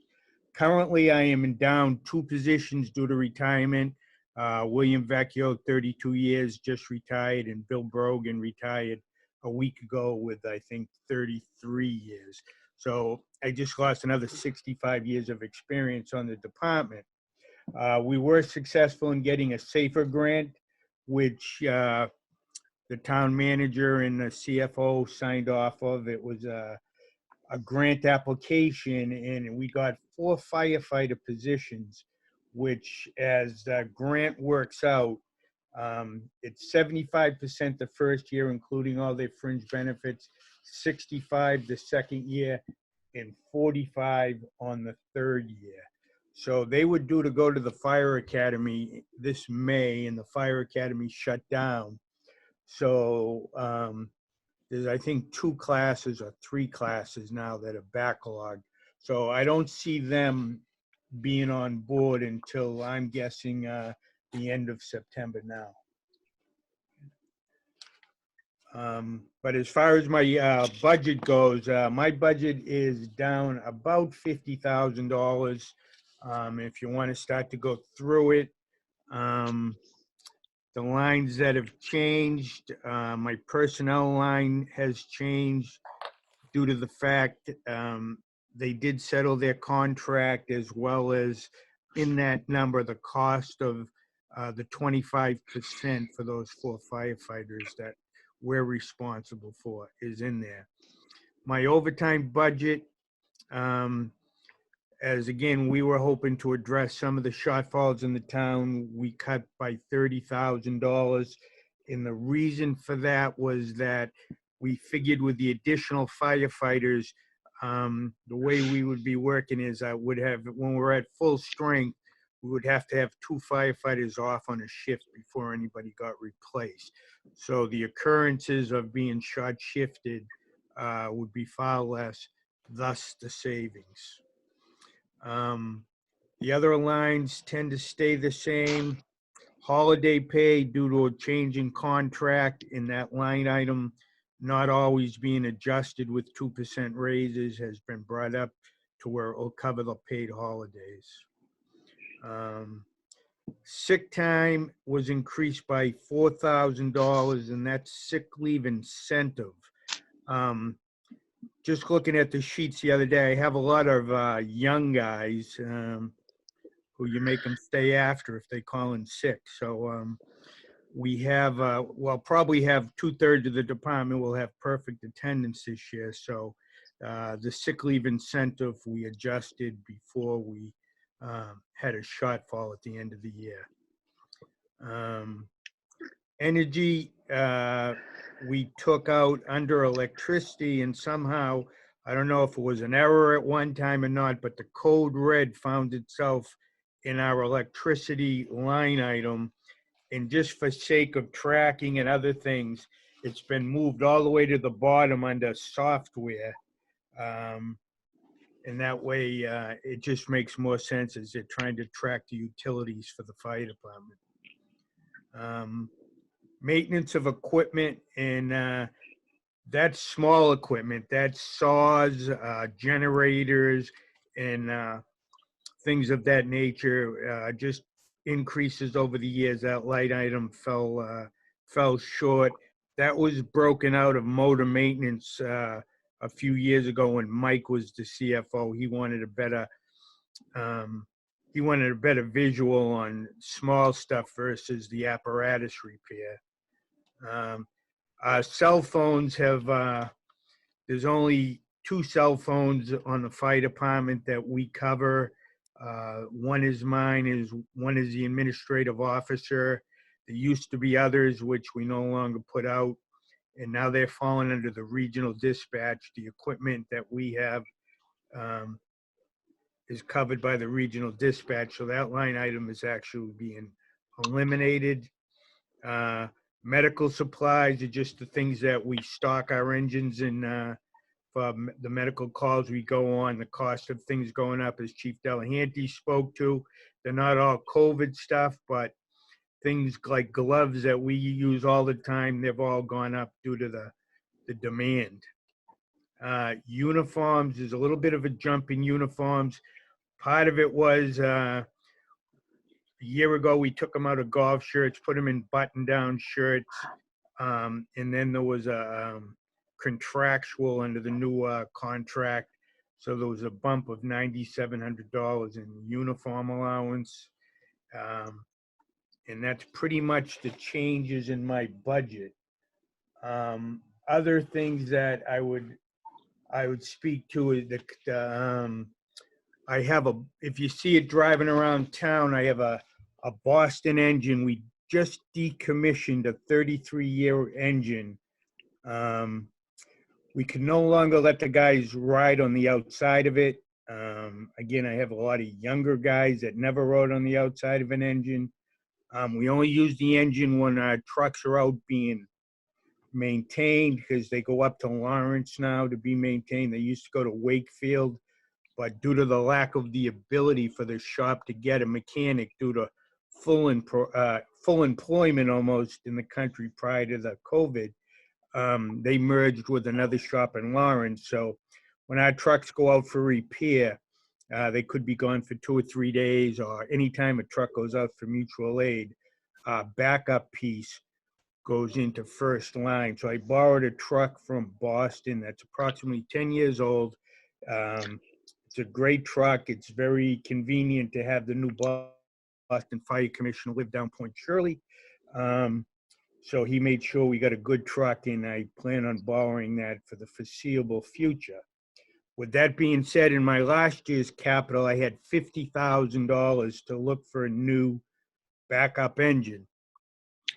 One of the challenges was that our firehouses are in such a, when they were constructed, they weren't constructed for modern fire apparatus. They were, constructed for horses running out of them. And we cannot get most apparatus that was for sale. When you're trying to replace a 33-year-old engine, there's almost 2 generations of engines that have gone before it. So even when companies from out of town come to cover our stations on mutual aid, they leave their apparatus outside because they can't get in the doors. We build our apparatus to fit in our stations. So I chose not to go out and buy someone else's problems with that $50,000. That $50,000 was putting me into a 1995 engine, that was taken out of service in some other department. So with that being said, I had spoken to the CFO about looking at, currently I have an engine down the beach, which I have 2 more payments on. It's a 2015. I have the engine up the center station, which is a Seagrave. They're all Seagraves. It's a 2011. I have a 2006 ladder truck. So what I was going to put in front of you folks tonight, just food for thought, that if maybe midsummer, late September, if I could go out, when I talk to Seagrave, if we can fast track a truck. In other words, we're not going to go out and engineer a new truck. They've built 2 engines for us. They can fast track it when there's no visits to the plant, there's no engineering. You can fast track a truck, and it's cheaper. They're going to deliver me a price. Right now, I'm carrying in my budget annually $84,000 to pay off engine 1, which is down the beach station. In November fiscal 21, the last payment would be made on that engine.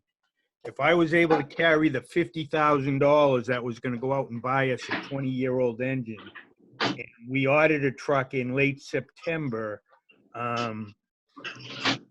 we would be able to pick up, in the way that leasing a fire apparatus works, you don't make a payment until the truck is a year old. You are paying the arrears. So there wouldn't be a payment due for almost 2 years, which at that time would, my engine at the center station would be close to 14 years old. So at that point, I would take an engine that we have cared for since it was new. It's a complete stainless steel truck. We would make that our reserve piece so we knew what we would have. We would return the Boston piece, and then we would have 3 identical pieces and would be in relatively good shape apparatus-wise. So that is something we're working on. We'll make a proposal to the Finance Commission and to the town. But right now, I have the Boston engine, and Jack Dempsey's going to be the commissioner for 2 years, so I guess I have it for at least 18 months anyway. And other than that, working on grants, and again, I spoke to working cooperatively with the police department. We have obtained, with a lot of work from the deputy over at the police station, Wayne Carter, and I'm being the JPOC in UASD, we have obtained, it's not here yet, it's being built, a deep water vehicle, so we're not driving $600,000 apparatus into salt water. This vehicle is $162,000 all trimmed out. That's coming as a grant to the town.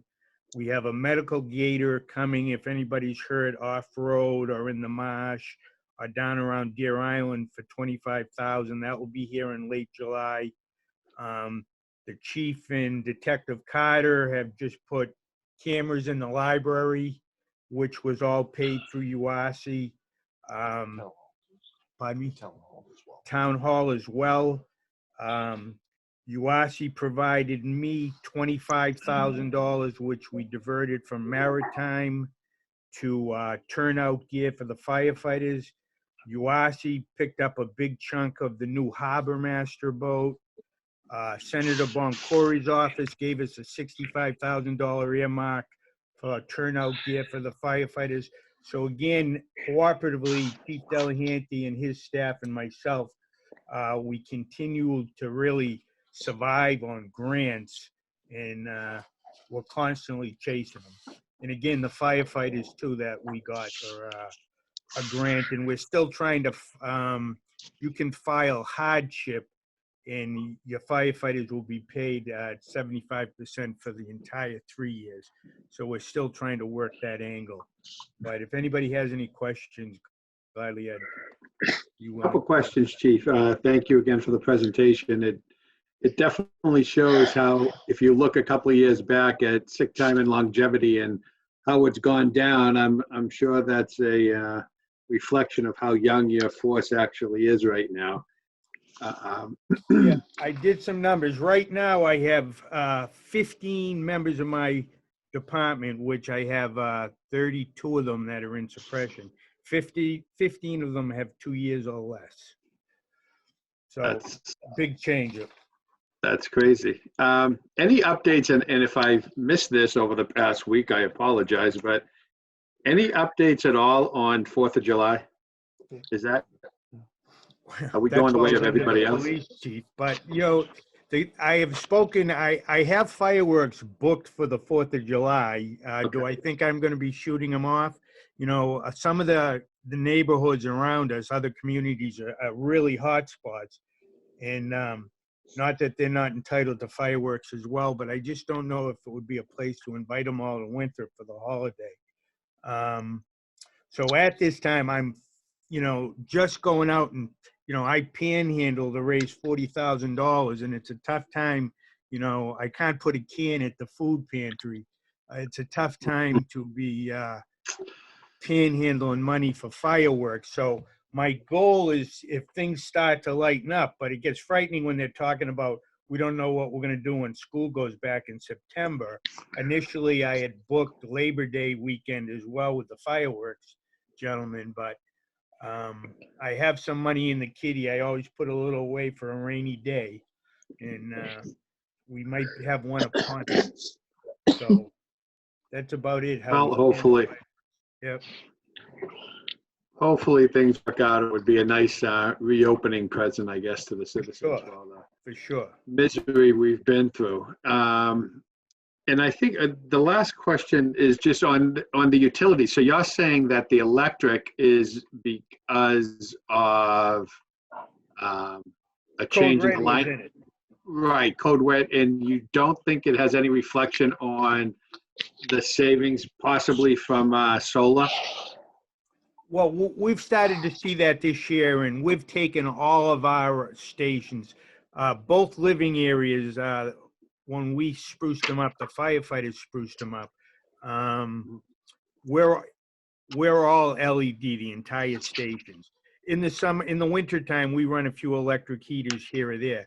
We do get some savings on the solar, and that's reflected. That gets handed down from the hall, and they tell us what we're entitled to. But no, that code red got moved into that electric line item at one time. It was accidental, and it just got reallocated to a different spot. All right. Thank you, Chief. Anybody else have questions for the chief? Hi, it's Cameron Travis again. Hey, Karen, you gonna ask How, me about my firehouse? No, because you try to keep me informed. All But, right, you but know- we had a meeting today on it. Okay, And we're looking at a couple of sites, but at some point, it will be an issue because the firefighters are, they're really there at being cooperative. You know, there's, and when we have a pandemic like this, any new firehouse has a what they call a dirty section and a clean section. You know, the problem that we have is when we back in the station, technically their turnout gear isn't even supposed to be on the apparatus floor. So, you know, when they come back from a call, and, you know, we haven't really saluted Action Ambulance, our private ambulance hauler that comes in here every year for a zero bid and also pays us $50,000 towards dispatch because we dispatch them, has picked up a big chunk of this COVID response and worked very cooperatively with both the fire and the police through this. But, you know, when you're dealing with a pandemic, you know, I have 55-gallon drums of hand sanitizer on the main floor, which the guys gather around when they come back from a call. But we have no area in our stations to decontaminate or to, you know, change before you go into the living area. So, again, it's just another area. And I mean, we're very aware and we're taking all necessary precautions due to our informing dispatch of houses that we have concern. They're triaging the patients prior to dispatching the apparatus. So when my firefighters are responding, they know when to put in universal precautions. But it's not just a pandemic, it's every day when they go out, the whole world has changed. When they come back for the calls unknown, not in pandemic days, in everyday life, you know, they come back and they up the rail and into the living area, and the stations don't comply under the best of scenarios. sure, that's understandable. You said you had 2 seasoned firefighters retire this year, That's and correct. you were going to send 4 to the academy. Do you have to hire 2 more, or does that 4 include that too? That would be 6 that I would be down. That's what I mean. That's what Yep. I'm asking, I guess. Mhm. So Yep. actually, you're going to be looking to send 6 people to the fire academy. That's correct. But right now, the fire academy, you run 10 to 12 months out. And years ago, when we did have dispatch, you would come in, you'd train for, you know, would put you on the payroll, you'd train for 6, 8 weeks, and then would put you on dispatch, and we counted you until which time you graduated the academy. So what we do now is we bring the people in, we have them, their medicals, their physical agility test, and then we apply to the fire academy, and we give them an offer of an employment, and will be a week before they go to the fire academy. So we're not paying for any people that we cannot count as shift strength. So do you have spots for these people now for the academy? But I have spots for 4 of them. The other 2 now were in the process, but civil service is barely staffed right now due to COVID. Oh, I'm sure, because the State Police Academy just graduated, what, 4 or 5 weeks early. So that's understandable. So you're going to be using overtime at least until you can get these guys off to the academy. Guys or gals, I should say, off to That's the academy. correct. And you know, when we gave up the 30,000 in overtime to be cooperative with the town's effort, that was with them being on the job the first week in July. And when we took on the SAFER grant, it was a case that when we get cleaned out by some of these other departments, it'll give us a hedge, because some of these years when we've been down 8 or 9 guys, and when you're staffing at the bare minimum, which we do, and that's not a complaint, that's just a fact. When you lose 7 or 8 guys, you can run up $500,000 in overtime. Sure. Like breaking sticks. So this will give us a hedge against that. And are your calls still at, well, it's not the Arbors anymore, it's the park. Are your calls still as great up there? No, you couldn't get someone up there to go to the hospital if you wanted them to. But, you know, the Arbors, you brought up the Arbors, that was a tremendous success story.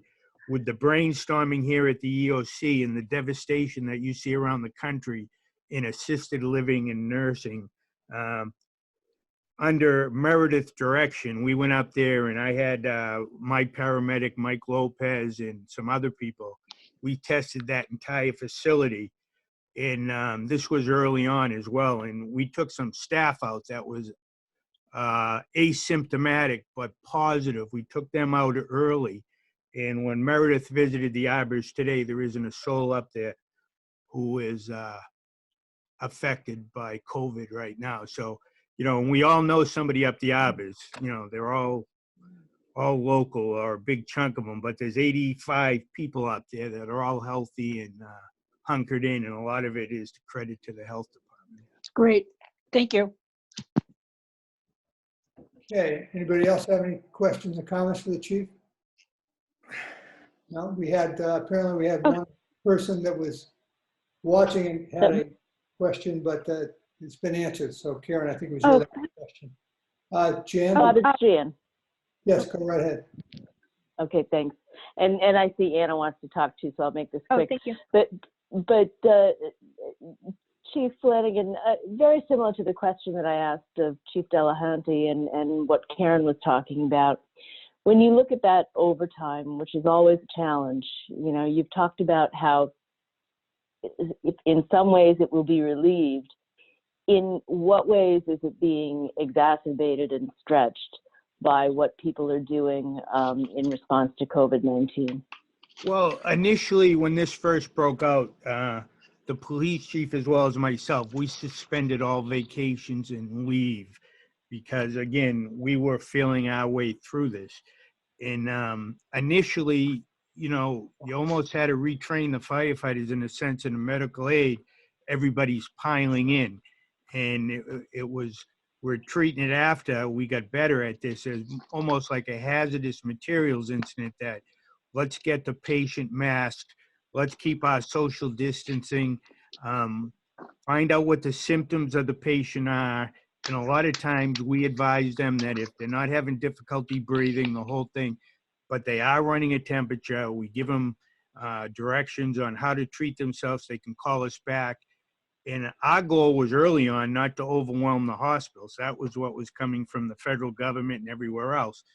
But as these people went out to be tested, 2 and 3 days later, sometimes a week later, as Meredith was tracking them and tracing them, we would find out they were positives. And then the union would come and say, we were all exposed, we want to be tested. And then I would ship them up. At the time we were going to Shrewsbury. We had to go up to Shrewsbury for first responder testing before the test sites were opening locally over at Suffolk Downs. So my guys would be tested, and I wouldn't get their results back any quicker than we would get some of these residents tested. So I could wait a week before I'd get guys, and I'd lose 2 or 3 of them. but they've become very good at it in, not getting exposed, covering the patient with a mask. The patient is being directed by dispatch over in Revere now if they're capable to meet the fire department in the ambulance in front of their home to cut down exposure as well. So my overtime originally in the beginning of this whole incident was covering guys who had to be isolated until which time we got their test back. We're getting their tests back now same day, sometimes just several hours. So it's gotten better on that front. So, moving forward, keep our fingers crossed. None of my firefighters have tested positive. I have none isolated. We've begun to take vacations again. So things are good at this moment. Anybody else have any questions, comments? Thank you. Oh, this is Anna. I just wanted to make a quick comment on something that's responsive to a question that was asked at the beginning of Chief Delahanty's presentation. That's also relevant for Chief Flanagan's presentation, and that is that collectively, the chiefs, on behalf of their departments, asked for more than $300,000 in additional funding than what's provided for in the town manager's budget. So just to note that they both had advocated for substantially more funding than we were able to provide to them. And I just want to make sure that folks realize that that is prior to us dealing with the COVID-19 crisis, is that we had to work to cut their budgets by that amount of money in order to get the budget in balance for FY21, and that was pre-COVID-19. So both of the chiefs, were helpful in working with me and Austin to find some places where we could be really strategic about funding. But we are certainly sort of funding them in a very lean manner going into FY21 in light of our finances even prior to COVID-19. Okay, thank you, Anna. Mr. Chairman, can I just add one thing to the police? And we still have not signed a police contract for this fiscal year. So Anna, is that something that we're going to have to add to our line items if we do settle? And is that in a labor reserve, or is that something you could speak on? So we actually, part of the, and I'll check my notes, double check my notes on this, but I'm 90% sure that we set aside a percentage that is the percentage that's on the table currently for your negotiations for FY19 that would roll through all the way forward into FY21. That portion of it is already set aside for FY21 based on, since that's the number that's on the table, knowing that you haven't come to the table yet on FY20, and I believe Austin's looking for a multi-year contract with folks starting in FY20. That amount of money isn't set aside yet. There is a reserve that is set aside separately in the budget for FY21. So that would ideally cover some of those costs as long as those sort of remain within the parameters of what I understand from the town manager is what he is looking to work out with the union. Thank you. I just wanted to be clear with them on the potential for my budget to be increased. That's all. Thank you. I just have one question for the fire chief. Yes. Hi, Chief. How you doing? Hey, good, thanks. Chief, this is a little off your budget, but last year we were going to put a new heating system in that building that you're in. I was wondering if it ever got completed. No, let us tell you what's going on. We didn't cover the emergency management budget. We probably should have. We can do it in all of 2 minutes. The emergency management budget didn't get cut. It's the same. It covers auxiliary police. It covers this building. As I was reading off some of the grants that we got through UASI, we also got $50,000 for the EOC. With that being said, we've held together the $10,000 that I have in reserve from Jim Mazzoni, who donated to this boiler. The boiler actually died, I think, the second day we were here. And we've been running portable heaters since we opened here 6 weeks ago. With that being said, because it's an older boiler and there's going to be, we didn't want to stir up the soot and everything else that's in there. That is going to be changed. There's other improvements that will be made to that building with the UASI $50,000. So this is a town building, so there'll be some improvements done to technology. The boiler will get changed. We're putting in a new water heater and some other, front doors. I do heat this with the emergency management budget. But again, the technology that was here needed to be ramped up. There was a couple of problems. And again, a big hats off to Wayne Carter at the PD. This place has worked great for us during this pandemic, but we have $60,000 to make some improvements over here. And as soon as we start to ramp this down a little bit, we'll start that work. Thank you, Chief.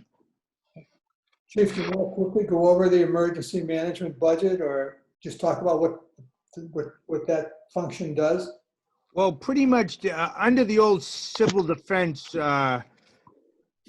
operation, you know, the auxiliary police always fell under it. And because I'm the emergency management director and the whole thing, I don't oversee the auxiliary police do report to Chief Delahanty, but I do have their budget.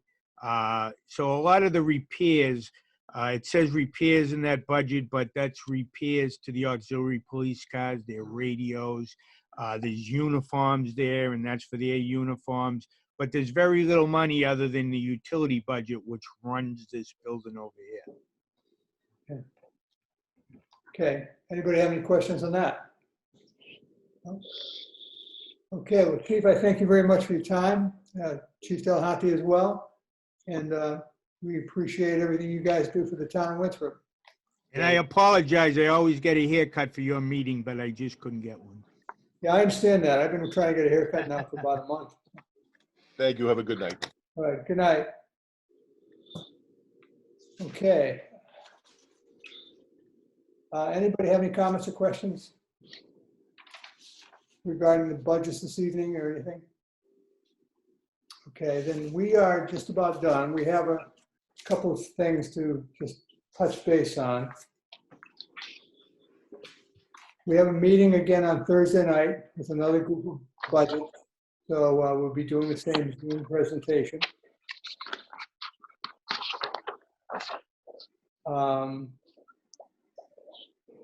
I missed trying to get in. I got in late, so I missed what Anna had to say about the 1/12 budget extension. So, Anna, do you mind just quickly going over that? Is that something that the town of Winthrop might be able to take advantage of? Yeah, so it's based on our town attorney's opinion, based on the legislation that was recently passed by the state. It appears that that flexibility would exist if the town council chose to take that up. If the council believes that due to COVID-19, it would not be possible to have the budget in place before July 1st. And there's a motion the council would have to vote on for that. I have draft language for that I'm working to put together for the council, for town council's review. And just with the recommendation that if the council did choose to take that up, we would suggest that the council only do that for the month of July. It looks like as long as the governor's emergency order is in place, it may be possible to extend that. But in order to sort of properly budget and sort of deliver essential services, it really just having that in place for the month of July would be what would be most prudent. If the council did take up the 1/12, it would require I'll put together a sort of an outline for the council of what that would look like if they wanted to do that. It would be a little bit. It has to be at least 1/12 because there are other there are certain like payments that go out early in the year, so it makes it a little bit more than 1/12. So it's not something that we're necessarily recommending from me or from Austin, but we wanted to make sure that the council had all the information in order to make that decision should it decide that it would need to take some extra time to finalize the budget. Okay, very good. Thank you for that update. And I'm sorry that everybody else had to hear it a second time. We have a set of minutes for our last meeting, which was on 5/7. So a motion. Motion to approve. Second. Second. All those in favor say aye. Aye. Opposed? Okay, motion minutes passed. And I think the only other thing, I guess, is we will go on the assumption that we still have to have our recommendation to the town council before the end of May, unless the 1/12 extension goes through. We have budget meetings on Thursday, and I believe we may have, and we have some on the 21st. I'd like you to think about this between now and our next meeting. We should probably have a meeting on either Monday, the 18th, or Wednesday, the 20th of May, to talk about our thoughts on the budget and our recommendation to the town council. So on Thursday night, we'll decide which of those two dates works best for the majority of our members. And we will be meeting without any budgets to discuss our thoughts on what we've heard, our recommendation might be this year, particularly in light of COVID-19 and some of the uncertainties about going forward, like revenues. So please think about that over the next couple of days, and we'll discuss it again on Thursday evening. So unless anybody has anything else, that's all I have for this evening. Bob, I don't see anybody here going to talk about the ferry, unless Anna's going to do that. I'm not sure. I don't have the meetings in front of me. I have it in front of me, and I don't see them on here. Okay. And I don't see anybody about the that new position, the grants and whatever. But Karen, Go sorry, ahead, Ann. Karen. Austin can speak on the.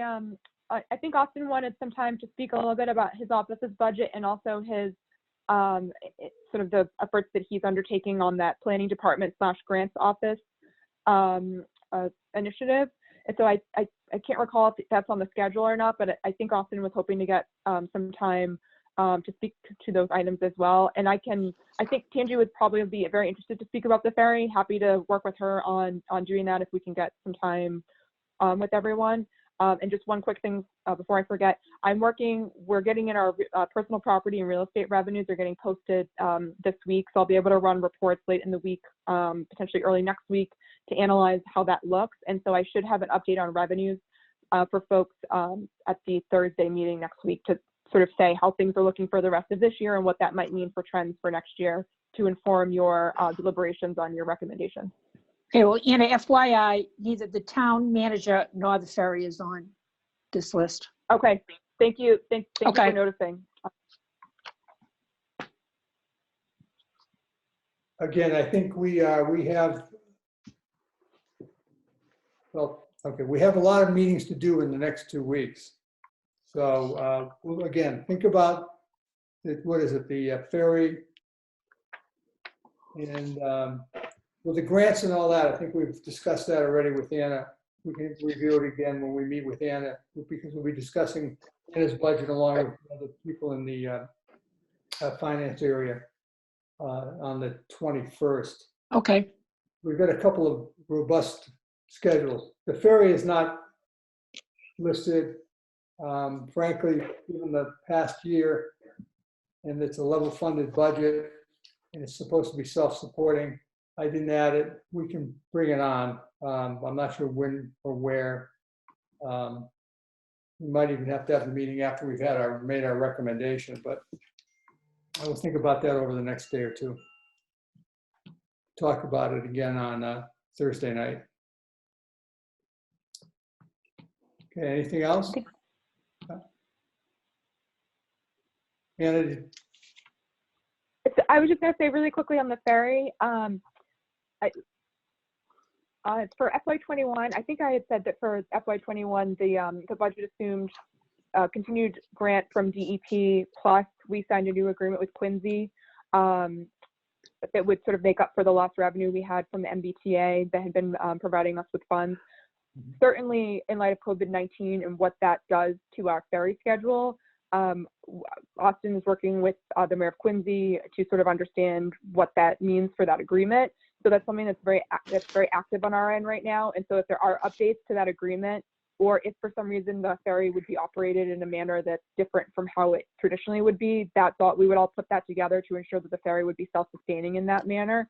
And so that's an active analysis that's underway on our end, both for FY20, where we're going to land, how we're going to end up the year this year, and then what that means for 21. So if we do want to have a larger conversation about the ferry, that may be best to save it either till later next week or I've lost track of time, either later next week or early the following week, once we've sort of nail down some more of those variables to that conversation.